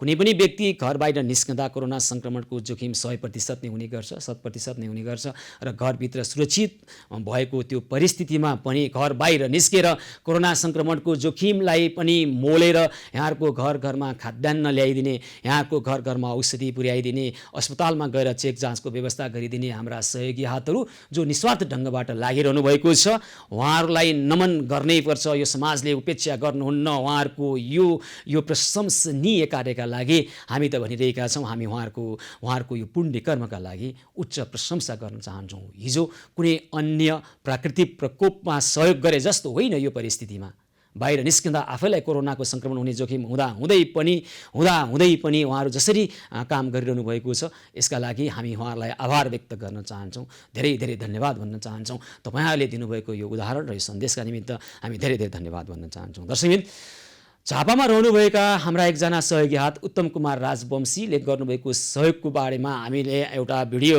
क्लिप पनि देखाउँछौँ र उत्तम कुमार राजवंशीजीसँग पनि जोडिएर कुराकानी गर्ने पहल गरिरहेका छौँ। उत्तम कुमार राजवंशी यतिखेर टेलिफोन सम्पर्कमा आउनुभएको छ।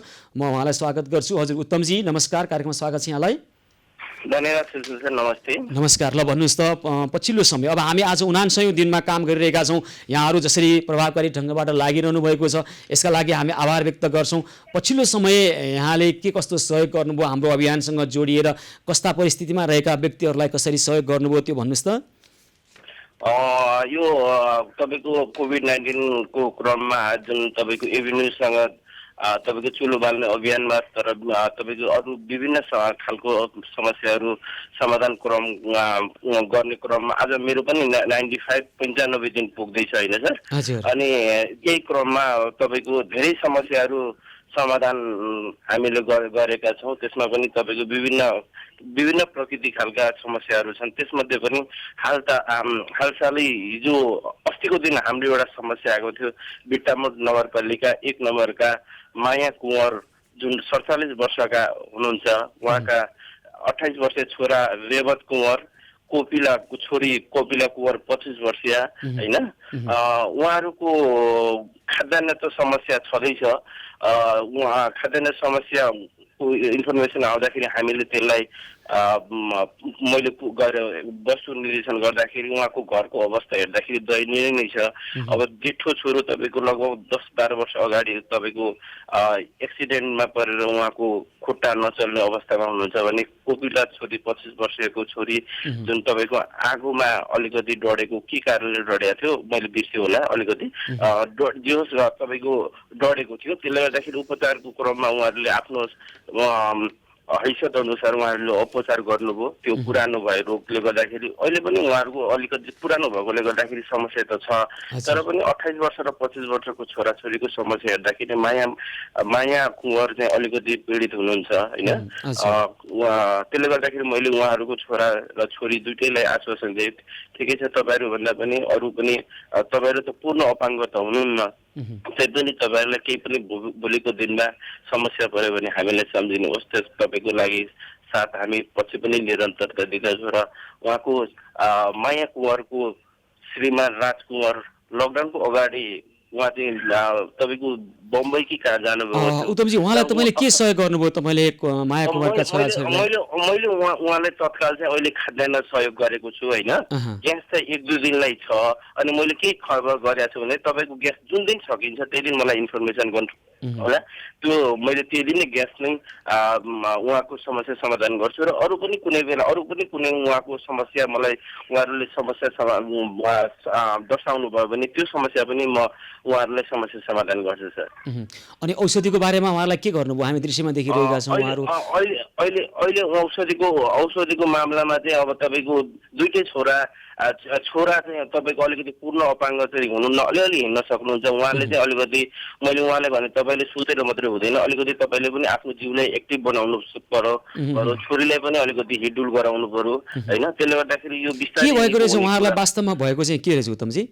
वास्तवमा उहाँ चाहिँ तपाईँको एक्सिडेन्ट गरेर छोटो त्यो रेवत कुँवर चाहिँ एक्सिडेन्ट गरेर चाहिँ उहाँको तपाईँको काम गर्ने सिलसिलामा त्यो साइकलबाट लड्दाखेरि त्यो तपाईँको घोडा त्यो कम्मरभन्दा तल चाहिँ तपाईँको एक्सिडेन्ट भएको अरे। अनि कोपिला जुन 25 वर्षीय छोरी हुनुहुन्छ उहाँको चाहिँ तपाईँको कम्मरभन्दा तल त्यो डढेको थियो, त्यो समस्या हो सर। अनि उहाँलाई औषधि उपचारको निमित्त यहाँले केही पहल गर्नुभयो?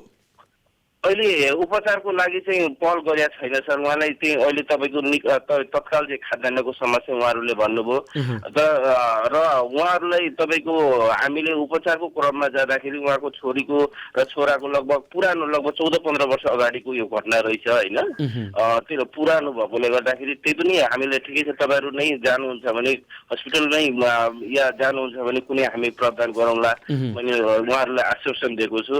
र तत्काल उहाँले चाहिँ भन्दै हुनुहुन्छ हामीलाई चाहिँ एउटा व्हील चेयर र अलिकति तपाईँको उहाँको घुम्टी सानो घुम्टी पसल गर्नुहुन्छ।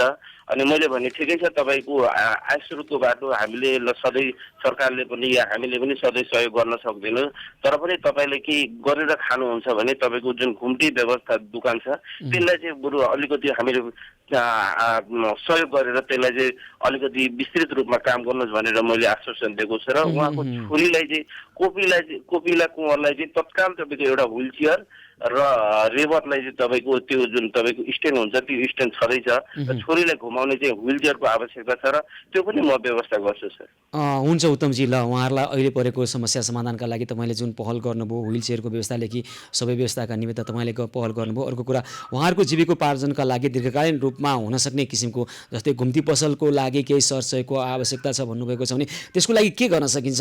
हामी पहल गरौँ, यो अभियान मार्फत के गर्न सकिन्छ गरौँ है उत्तमजी। उहाँको दयनीय अवस्था छ सर। उहाँहरू तपाईँको एउटा सुकुम्बासी जस्तो हुनुहुन्छ, तपाईँको एउटा नहर जस्तो छ, त्यहाँ चाहिँ बसिरहनु भएको छ सानो टहरा बनाएर होइन। त्यो सरकारले पनि उहाँहरूको पनि अहिले तत्कालका समस्या समाधान गर्नको लागि यहाँले जे सहयोग गर्नुभयो एकदमै सराहनीय काम गर्नुभएको छ र उहाँलाई आफ्नै जीविकोपार्जन आफ्नो खुट्टामा आफै उभिने बनाउनको लागि यो परिवारलाई के गर्न सक्छौँ तपाईँ हामी सबै मिलेर केही गरौँ र अभियान मार्फत नै त्यहाँ उहाँको तपाईँले भन्नुभएको छ नि घुम्ती पसल सञ्चालनका लागि के गर्न सकिन्छ बुझ्नु होला उत्तमजी, र यसमा के गर्न सकिन्छ गरौँ र पछि पनि कुरा गरौँला यसमा है त। हुन्छ सर, मैले उहाँहरूको परिवारलाई आश्वासन दिएको छु तपाईँहरूको जुन घुम्ती पसल गर्नुभएको छ त्यसलाई बरु अलिकति टेवा हुने गरी हामी सहयोग गरौँला र त्यसलाई विस्तृत रूपमा दीर्घकालीन रूपमा पनि जीविकोपार्जन गर्नको लागि हामीले गर्न सक्ने व्यवस्थामा कुनै कमी नहोस्, कसर बाँकी नरहोस्, हामी गरौँ है त उत्तमजी। हुन्छ सुनिन्छ। तर मैले उहाँको छोरा रेवत कुवर जुन हुनुहुन्छ उहाँ चाहिँ अलिकति यङ नै हुनुहुन्छ होइन, भर्खर 28 वर्षको हुनुहुन्छ। मैले उहाँलाई के भने भन्दाखेरि तपाईँ यसरी अलिकति आफूले कमजोर नठान्नुहोस् हो, तपाईँले अलिकति आफूले बलियो सम्झिनुहोस्, सबैभन्दा आफू कमजोर मान्छेलाई सम्झिनुहोस्। तपाईँको भोलिको दिनमा तपाईँले आफ्नो बहिनीलाई हेर्नु पर्यो, तपाईँको आमा हुनुहुन्छ। हुन्छ उत्तमजी, धेरै धेरै धन्यवाद छ यहाँले दिनुभएको सदासहायता सद्भाव र यहाँले कसरी गएर व्यक्तिगत रूपमा पनि त्यो घर परिवारलाई मानसिक रूपमा पनि एउटा बल प्रदान गर्नुभएको छ र अब घुम्ती पसल सञ्चालनको लागि पनि हामी पहल गरौँला है त उत्तमजी। हुन्छ सर, हामीलाई यसमा चाहिँ होमनाथ दाहालज्यू हुनुहुन्छ, उहाँले चाहिँ सम्पर्क समन्वय गराउनु भयो, उहाँलाई पनि विशेष धन्यवाद दिन चाहन्छु र उहाँले पनि तपाईँको विभिन्न प्रकारको सहयोगहरू गरिरहनु भएको छ र उहाँलाई पनि यसमा सहयोगको त्यसमा साथ दिनुहुन्छ भन्ने म पनि आश्वासन छु सर। हस् धेरै धेरै धन्यवाद सर। उत्तम कुमार राजवंशीजी, यहाँलाई धेरै धेरै धन्यवाद, आभार व्यक्त गर्न चाहन्छौँ। झापामा रहेर हाम्रो अभियानमा जोडिएर उहाँले जसरी प्रभावकारी ढङ्गबाट काम गरिरहनु भएको छ यसका लागि हामी हार्दिक कृतज्ञता व्यक्त गर्न चाहन्छौँ। दर्शकवृन्द, हामी भनिरहेका छौँ लकडाउनको कारणले सृजित समस्याहरूलाई समाधान गर्ने अभियान हो यो र त्यही पहलमा हामी जुटिरहेका छौँ। तर यतिखेर यस्ता थुप्रै समस्याहरू आइरहँदा कतिपय व्यक्तिको घरमा अहिले तत्काललाई समस्या समाधान गर्ने मात्र नभई दीर्घकालीन रूपमा उहाँहरूलाई जीविकोपार्जन गर्ने व्यवस्था मिलाउन पर्ने आवश्यकता पनि देखेका छौँ। यसै सिलसिलामा हामीले केही अगाडि सुन्दरी जलमा रहेका 9 घर परिवार जो शारीरिक रूपमा अलि फरक क्षमता भएका व्यक्तिहरू हुनुहुन्छ र उहाँहरू लकडाउनभन्दा अगाडि लुगा धुने साबुनको एउटा घरेलु उद्योग चलाएर बस्नुभएको रहेछ।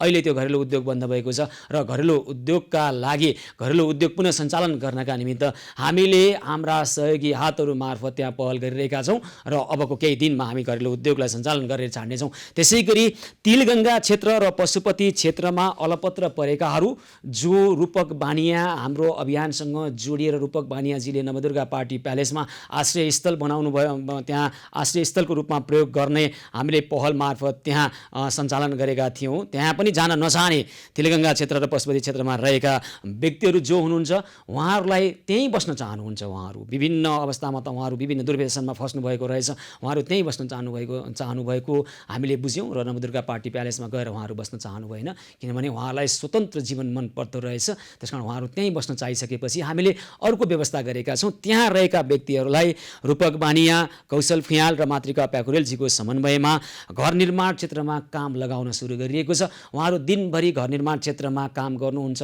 र खान बस्नको व्यवस्था त्यहाँ गरिएको छ र त्यहाँ उहाँहरूलाई राम्रोसँग उचित पारिश्रमिक पनि दिएको छ। उचित पारिश्रमिक सहित उहाँहरूलाई खाना बस्नको व्यवस्था गरेर कौशल फुयाल, मातृका प्याकुरेल र रूपक बानियाहरूले तिलगङ्गा क्षेत्र र पशुपति क्षेत्रमा दिनभरि टहलिएर हल्लिएर हिँड्न हुने ती व्यक्तिहरूलाई अहिले त्यहाँ लगेर काम दिएको छ।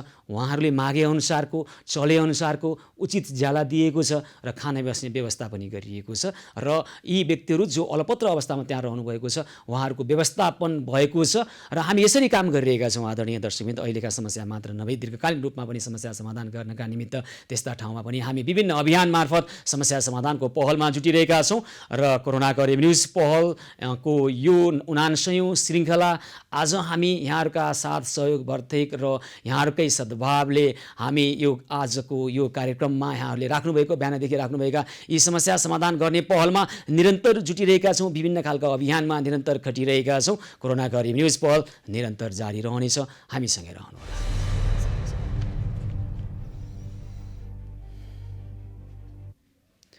कोरोना करेब न्युज पहलको यो विशेष प्रस्तुतिमा पुनः स्वागत छ। आदरणीय दर्शकवृन्द, हामी यतिखेर लागिरहेका छौँ यहाँहरूका समस्या सुनेर समस्या समाधान गर्ने यो खबर कर्ममा। र हिजो हामीले सर्लाही जिल्लाको कबिलासी नगरपालिका वडा नम्बर 8, 9 र 10मा सांसद विकास कोषबाट 50 लाख र त्यहाँको कबिलासी नगरपालिकाबाट 50 लाखको जम्मा गरेर संयुक्त रूपमा 1 करोड लगानीमा त्यहाँ कृषकहरूको खेतमा बोरिङ ट्युबवेल गाड्नको लागि रकम बाँडिएको र त्यो रकम बराबरको पाइप PVC पाइप किनेर ल्याएको र एकपक्षीय रूपमा त्यहाँबाट पाइप आफ्नो मनलाग्दी आफ्ना कार्यकर्ताहरूलाई बाँडिरहेको खबर हामीलाई हिजो त्यहाँबाट एकजना हाम्रा दर्शकले टेलिफोनमा प्रत्यक्ष जोडिएर आफ्नो गुनासो राखिसकेपछि तत्काल हिजोकै कार्यक्रममा हामीले वडा नम्बर 8 सर्लाही जिल्ला कबिलासी नगरपालिका वडा नम्बर 8 का वडा अध्यक्ष वीरेन्द्र शाहसँग जोडेर कुराकानी गरेका थियौँ र उहाँले हामीलाई जनाउनु भएको थियो। त्यो दृश्य उहाँले पनि देख्नुभएको रहेछ। थाहा रहेछ PVC पाइप त्यसरी बाँडिएको थाहा रहेछ, तर कसले ल्याएर कसरी बाँड्यो के भयो त्यो कुरा उहाँलाई थाहा रहेनछ।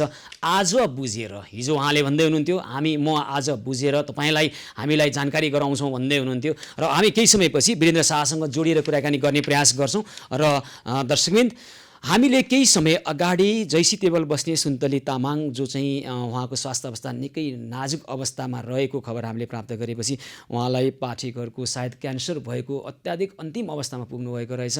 उहाँलाई हामीले अस्पताल लगेर चेक जाँच गरेर उपचारको प्रक्रियामा लगेका थियौँ र उपचार गरिसकेपछि डाक्टरको सल्लाहअनुसार उहाँलाई घर पठाइएको थियो। नुवाकोटको ककनीमा स्थायी घर हुने सुन्तली तामाङलाई घर पठाइएको थियो र एउटा दुःखद खबर उहाँको निधन भएको छ।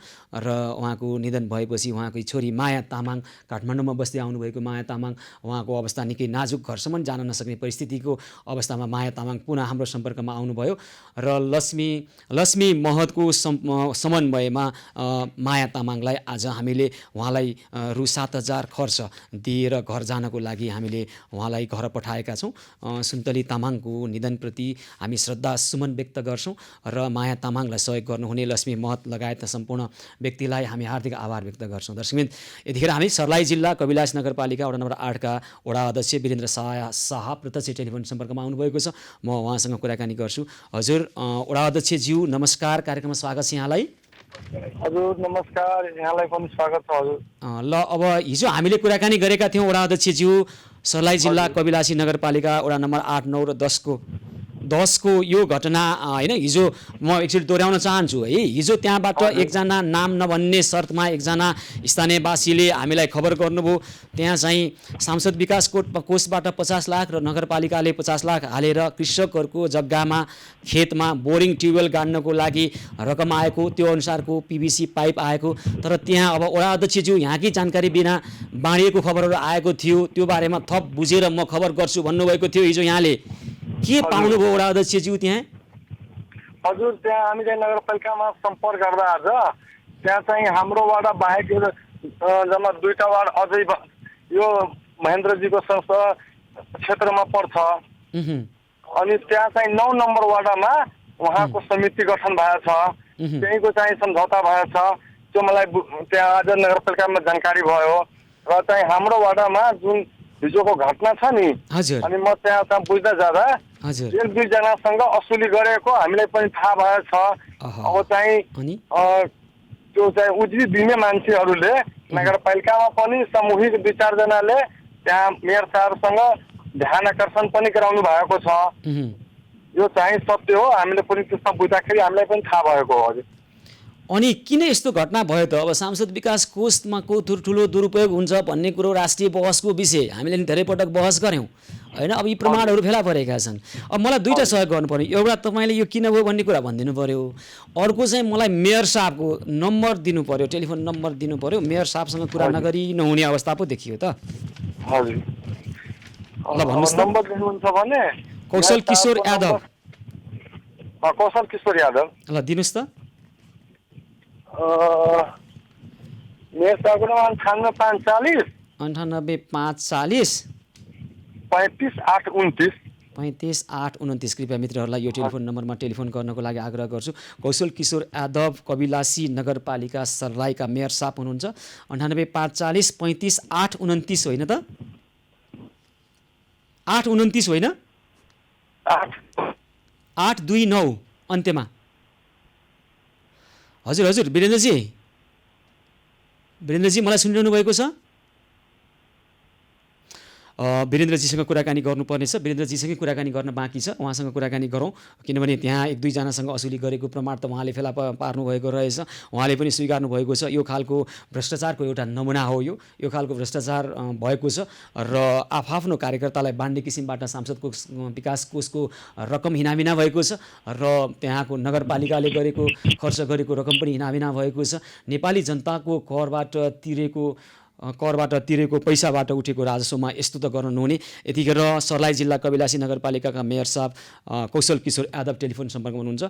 हजुर कौशलजी नमस्कार, कार्यक्रम स्वागत छ यहाँलाई। नमस्ते।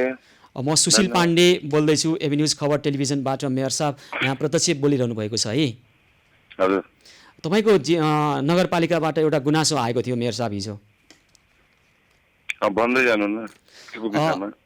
त्यहाँबाट एकजना व्यक्तिले हामीलाई फोन गर्नुभयो वडा नम्बर 8बाट है, र त्यहाँ चाहिँ सांसद विकास कोषबाट आएको 50 लाख र नगरपालिकाले हालेर 50 लाख हालेर 1 करोडको रकम जम्मा भयो र त्यसबाट बोरिङ ट्युबवेल गाड्नको लागि पाइपहरू ल्याइयो त्यहाँ कृषकहरूको जग्गामा बोरिङ ट्युबवेल गाड्नको लागि।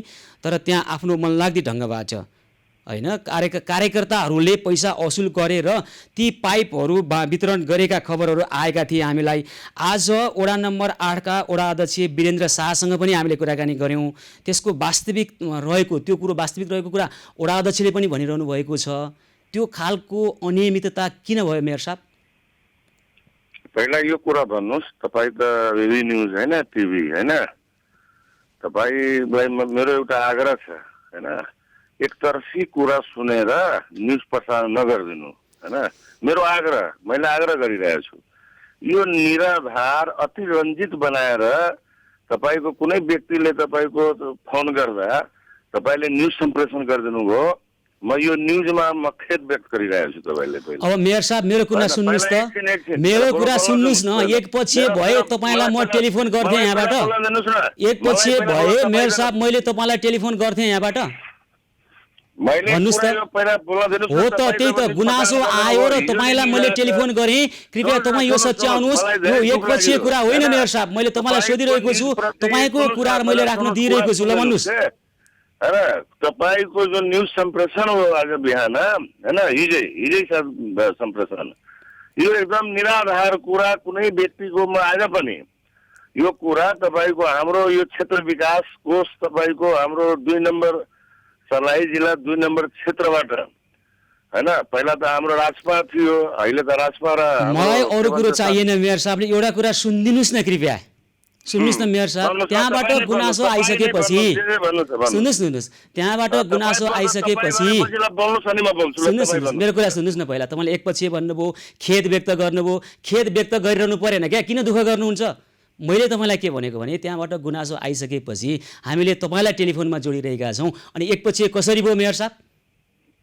होइन, मेरो के भनाइ छ भने तपाईँलाई ठिक छ कसैले टेलिफोन गरियो अनि त होइन, तपाईँलाई कसैले टेलिफोन गरियो भने तपाईँको त हुन्छ नि सर्लाहीमा कि छैन तपाईँको होइन। अब तपाईँलाई हाम्रो कार्यक्रमको प्रकृति नै थाहा रहन्छ। हाम्रो कार्यक्रमको प्रकृति जोसुकैले आफ्नो गुनासो राख्न सक्नुहुन्छ, तपाईँ पनि टेलिफोन गरेर आफ्नो कुरा भन्न सक्नुहुन्छ। मैले गलत कुरा भनेपछि तपाईँलाई हो, अनि अर्को मान्छेलाई सोध्छौँ हामी, त्यो कुरा पत्याउँदैनौँ, अर्को मान्छेलाई सोध्छौँ।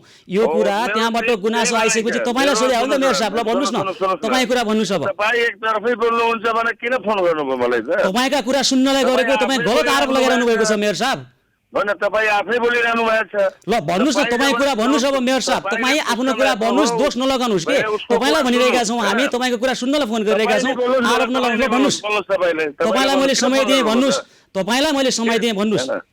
किन फेरि तपाईँले क्वेसन पनि गर्नुहुन्छ, तपाईँ सुन्नै हुनु हुँदैन। तपाईँ एकपक्षीय रूपमा आरोप लगाइरहने हामी सुनिरहने भन्ने पनि हुन्छ, गलत आरोप लगाउने हामी सुनिरहने। अहिले त तपाईँ कहीँ बोलाला, तपाईँलाई बोल्नु, ल भन्नुहोस् ल, तपाईँ 2 मिनट बोल्नुहोस्, लगातार बोल्नुहोस् ल मेयर साहब, ल बोल्नुहोस्।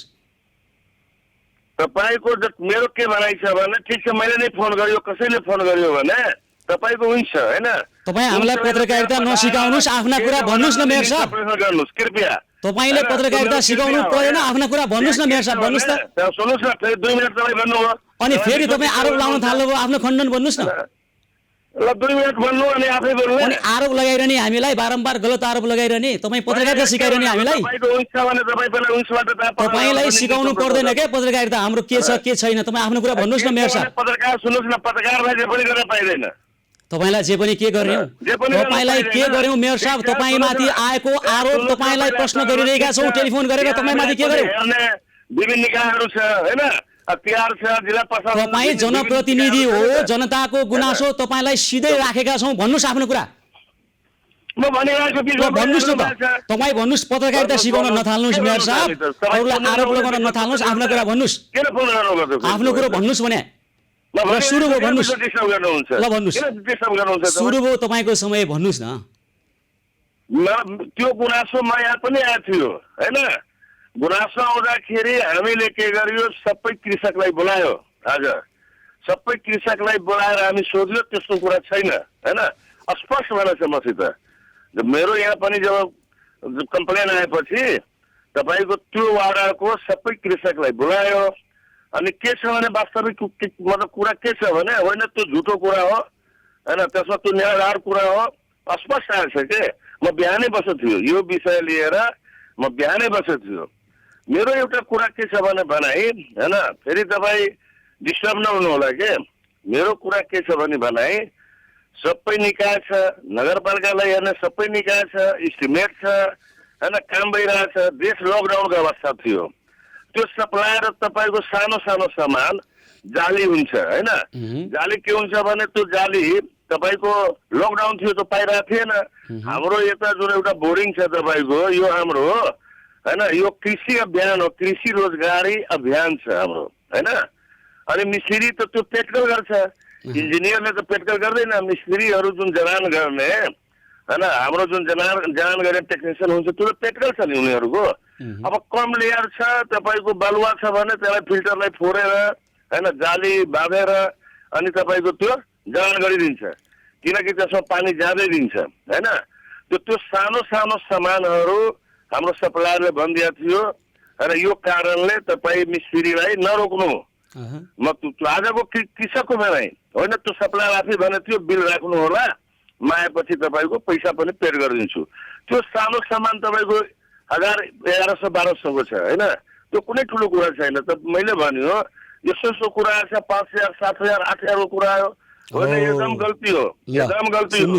मेयर साहब अब एउटा कुरा सुन्नुहोस् त, सुन्नुहोस् न, एउटा कुरा कान खोलेर सुनिदिनु भयो कति राम्रो हुन्थ्यो मेयर साहबले। सुन्नुहोस् न मेयर साहब, तपाईँ जनताले मत हालेर बनेको मेयर, जनप्रतिनिधि, जनताले गुनासो राखिसकेपछि तपाईँलाई हामीले सिधै यहाँबाट प्रत्यक्ष टेलिफोनमा सोधिरहेका छौँ। तपाईँ एउटा मिडियालाई जसरी आरोप लगाइरहनु भएको छ नि, हामीले त्यसलाई समाचार बनाएर बजाएका छैनौँ मेयर साहब। उहाँको गुनासो राखिसकेपछि वडा नम्बर 8 का वडा अध्यक्षलाई सोधेका छौँ, फेरि वडा अध्यक्षलाई सोधिसकेपछि उहाँले हामीलाई भन्नुभयो हो त्यहाँ अनियमितता भएको मैले पनि पाएँ भन्नुभएको छ त्यहाँका वडा अध्यक्ष वीरेन्द्र शाहले। हो यो गुनासो सुन्नु तपाईँ सुन्न सिक्नै पर्ने रहेछ क्या, तपाईँले सुन्न सिक्नु नै भएर हुन्छ। सुन्नुहोस् न, जनताको आवाज तपाईँले सुन्नु पर्दैन। तपाईँको हामीले एकपक्षीय रूपमा तपाईँलाई हामीले कौशल किशोर यादवले भ्रष्टाचार गर्यो भनेर भनेका छौँ, हामीले त तपाईँलाई के भएको रहेछ मेयर साहब भनेर सोधिरहेका छौँ। यसरी सोद्धा तपाईँ एकपक्षीय भयो भनेर कसरी भन्न सक्नुहुन्छ भन्नुहोस् त? के तपाईँलाई गुनासै राख्न नहुने हो, तपाईँलाई प्रश्नै गर्न नहुने हो मेयर साहब?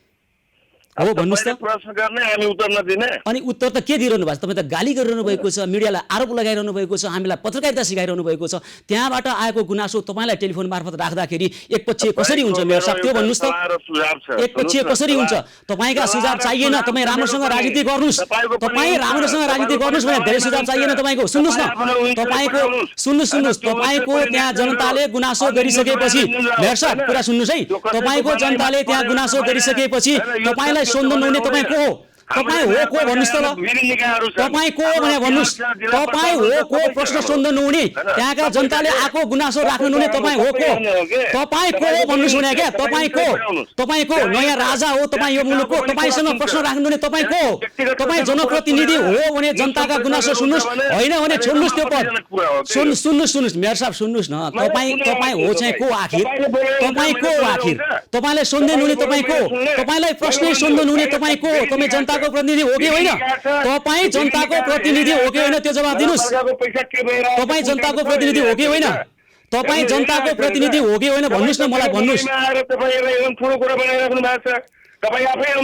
मलाई सुन्नुहोस् न जनताको गुनासो सोद्धा ठुला कुरा गर्नु पर्दैन मेयर साहब ठुला कुरा गर्नु पर्दैन जनताको गुनासो तपाईँ को हो तपाईँलाई प्रश्न सोध्नु नहुने आफूलाई के ठान्नु भएको छ तपाईँले आफूलाई के ठान्नु भएको छ जनताको मत ल्याएर त्यो कुर्सीमा बसेकाहरूले जनताले भोलि फाल्छन् मेयर साहब सुन्नुहोस् कुरा सुन्नुहोस् जनताको गुनासो राख्दा एकरो चिच्याउनु पर्दैन सुन्नुहोस् भने तपाईँ नसुन्ने हो तपाईँ नसुन्ने तपाईँलाई सुन्न आउँदैन मेयर साहब हो तपाईँ जनताले तपाईँलाई गुनासो राखेपछि मेयर साहब सुन्न सक्नुहुँदैन एकछिन चुप लाग्नुहोस् मेयर साहब म वीरेन्द्रजीसँग कुराकानी गर्छु मेयर साहब चुप लाग्नुहोस् एकछिन तपाईँ एकदम कुल गरेर बस्नुहोस् शान्त भएर बस्नु पनि सिक्नुहोस् है तपाईँ जनताको प्रतिनिधि हो जनताले भोट हालेको व्यक्ति हो म वीरेन्द्र शाहसँग कुराकानी गर्छु हजुर वीरेन्द्रजी हजुर अनि मेयर साहब त त्यो केही पनि भएको छैन तथाकथित तपाईँहरूले आरोप मात्रै लाउनुभयो भन्ने कुरो छ नि त उहाँको त हजुर हामी त चाहिँ हिजो नै भनेको थिएँ म छानबिन गर्छु म पनि तपाईँले चाहिँ के पाउनुभयो त्यहाँ अनियमितता भएको पाउनुभयो कि भएन भन्नुहोस् त भएको छ हजुर 2-4 जना यस्तो भएको छ अनि अब हामी त सबै किनभने यहाँ 30-35 वटा चाहिँ टुबेल चाहिँ जडान भएको छ अब सबैसँग हामी सोध्न सक्दैन किनभने कुन ठाउँमा गाडिएको छ कुन मान्छेलाई दिएछ तर 2-4 जनासँग हामी सोद्धाखेरि चाहिँ कुनै जनासँग 5-5 हजार रुपियाँ 4,000 रुपियाँ म यो ढुङ्गाको लागि र यो लागि त्यो लागि भनेर चाहिँ लिएछ त्यो हामीलाई भनेपछि त्यहाँ त्यो आयोजनामा अनियमितता भएको वडा अध्यक्ष वडा नम्बर 8 का वडा अध्यक्ष वीरेन्द्र शाहजी तपाईँले पाउनुभयो होइन त यहाँ यस्तो पनि भएको छ हजुर अब जुन चाहिँ बोर्डिङहरू जडान भयो त्यो अहिले पनि बोर्डिङ के अरे त्यो चालु अवस्थामा छैन त्यो पनि चाहिँ एकदम त्यो खराबै जस्तो लाग्छ हामीलाई त्यो पनि जानकारीमा आएछ ल अब वडा अध्यक्षज्यू चाहिँ त्यहाँ अनियमितता भयो भनिरहनु भएको छ मेयर साहब चिच्चाइ हामीलाई पत्रकारिता सिकाउनुहुन्छ मेयर साहब लाइनमा हुनुहुन्छ कि हुनुहुन्न एकचोटि कुराकानी गर्न चाहन्छु मेयर साहब लाइनमा जानुहोस् तपाईँ हुनुहोस् र म लाइनैमा छु तपाईँको कुरा सुनेर मेयर साहब कृपया नरिसाउनुहोस् न किन रिसाइरहनु भएको छ मेयर साहब रिसाउनै पर्दैन हेर्नुहोस् त हामी मेयर साहब सुन्नुहोस् मलाई त पटक्कै तपाईँप्रति आग्रह पूर्वाग्रह केही छैन ल सुन्नुहोस् न मेयर साहब सुन्नुहोस् न मेयर साहब म भन्छु नि मैले तपाईँमाथि आरोप लगाएको छैन नि मेयर साहब म आरोप लाउने भए त तपाईँलाई यहाँबाट एकरो आरोप लाउँथे सुन्नु न तपाईँकै नगरपालिकाका वडा अध्यक्ष सर्लाही जिल्लामा कसैसित सोध्नुहोस् ल म सोधे त भने सोधेरै भन्दैछु मेयर साहब सुन्नुहोस् न कृपया प्रशासनको सिडो साहबलाई सोध्नुहोस् एसपीलाई सोध्नुहोस् मेयर साहब कृपया अलिकता शान्त रहनुहोस् न कृपया सुन्नु तपाईँकै वडाका 8 नम्बरका वडा अध्यक्ष वीरेन्द्र शाहले भर्खरै भन्दै हुनुहुन्छ त्यहाँ अनियमितता भएको हामीले पत्ता लगायौँ भन्दै हुनुहुन्छ भन्दै हुनुहुन्छ भने त्यो वीरेन्द्र शाहलाई सोध्नुहोस् त्यो भुक्तानी भएछ सोधिसकेँ त उलाई भनेर हुन्छ सोधिसकेँ त तपाईँ किन रिसाइरहनु भएको छ मेयर साहब मेयर साहब मलाई एउटा कुरा भनिदिनुहोस् त तपाईँलाई यो आक्रोशको कारण के हो तपाईँको यो रिसको कारण के हो जब मान्छेसँग तर्क हुँदैन तब मान्छेलाई रिस उठ्छ मेरो अलिकति आवाज करा छ म यादव मान्छे मेरो आवाज करा हो होइन म तपाईँको जात र तपाईँको स्वभावको त सम्मान गर्छु के म यसमा मेरो प्रश्न छैन मेरो प्रश्न के हो भने सुन्नुहोस् न जनताको गुनासो सुन्दा चरक्क चर्केर हान्ने गोरु जस्तो सुन्नुहोस् न जनताको गुनासो सुन्दा बुरुक्क उफ्रेर हान्ने राँगो जस्तो किन प्रस्तुत भयो होला भनेर अचम्म लागिरहेछ नि मेयर साहब के भयो होला भन्नुहोस् त तपाईँले नै भन्नुभयो नियम त तपाईँले कहाँबाट थाहा भयो अनियमता रहेछ भने होइन मैले त गुनासो राखेको हो नि त मेयर साहब होइन हाम्रा मेयर साहबलाई आखिर हुन्छ चाहिँ के हो ल मेयर साहब सुन्नुहोस् न तपाईँकै वडा अध्यक्ष है वडा नम्बर 8 का वडा अध्यक्ष वीरेन्द्र शाह पनि भनिरहनु भएको छ अनियमितता भयो। तपाईँकै मतदाताले भनिरहनु भएको छ त्यहाँ अनियमितता भयो। ल तपाईँ आफ्नो कुरा भन्नुहोस्, अन्त्यमा भन्नुहोस् ल। हाम्रो यहाँको के चलन छ भने कुनै पनि योजनाको पेस्की सेस्की तपाईँको यो हुँदैन। ए तपाईँकै त्यहाँ छुट्टै चलन छ, त्यहाँ छुट्टै नियम छ, प्राविधिक जान्छ, तपाईँहरूको छुट्टै नियम छ त्यहाँ मेयर साहब, एउटा छुट्टै नियम छ तपाईँहरूको त्यहाँ, त्यो छुट्टै नियम भएको ठाउँ हो। कुनै हामीले राखेको यता के छ भने पेस्की लिने भागिहाल्ने ल अनि किन पेस्की दिने हामी? मेयर साहब सुन्नुहोस् न, हस् मेयर साहब यसो गरौँ, अब यो बारेमा हामी थप बुझ्नेछौँ है, हाम्रा संवाददाता मार्फत थप बुझ्नेछौँ है मेयर साहब यस बारेमा। पैसा त धेरै हुन्छ, 25% हामी रनिङ बिल गराइदिन्छौँ। ल हामी यस बारेमा थप बुझ्नेछौँ है मेयर कौशल किशोर यादवजी, हामी फेरि बुझ्नेछौँ यो बारेमा है त। हस् धेरै धेरै धन्यवाद छ। मेयर साहबहरूलाई केही सोध्नै हुँदैन, धेरै धेरै अधिकांश नभनौँ केही मेयर साहबहरूलाई के लागेको छ हामीलाई थाहा छैन, उहाँहरू कस्तो पृष्ठभूमिबाट आउनुहुन्छ।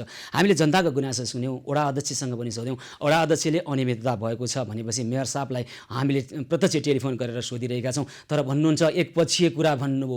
ए बाबा एकपक्षीय भएको भए उहाँलाई टेलिफोन गरेर हामी सोध्दैनथ्यौँ नि, एकपक्षीय कुरा भनिरहने हामीसँग त्यो अवसर त थियो नि त। तर उहाँसँग कुराकानी गर्दा पनि जनताको गुनासो राख्दा, वडा अध्यक्षले आफ्नो कुरो भनिसक्दा पनि प्रश्न गर्दा हान्ने राँगो जस्तै बुरुक्क उफ्रेर आउने मानसिकता हाम्रो कौशल किशोर यादवको कसरी बन्यो होला, यसमा चाहिँ हामीलाई कुनै आक्रोश छैन। हामी त आश्चर्यचकित भएका छौँ, जनप्रतिनिधिहरू जनताप्रति उत्तरदायी नहुने अनि उत्तरदायित्व वहन नगरेको कारणले जवाफदेहिता खोज्दा जवाफदेहिता पनि नदिने र लाचारी पनि देखाउने र आफ्ना एक खालका हरकत देखाउने, यो प्रति हाम्रो रिस आग्रह कुनै पनि केही पनि छैन, केवल हामीलाई लज्जा बोध हुन्छ यस्ता जनप्रतिनिधिहरू देख्दा। त्यसकारण हामी भनिरहेका छौँ उहाँसँग कुनै पूर्वाग्रह छैनन्, प्रश्नहरू छन्, प्रश्न गर्दा पूर्वाग्रही भइस भन्नुहुन्छ, हामी पूर्वाग्रही छैनौँ, हुनुपर्ने कारणै छैन। मेयर साहब तपाईँलाई न हामी जान्दछौँ चिन्दछौँ, नामबाट मात्रै चिनेका हौँ, तपाईँ त्यहाँको जनप्रतिनिधि हुनुहुन्छ, तपाईँसँग पूर्वाग्रह लिएर दिएर केही लिनु दिनु छैन।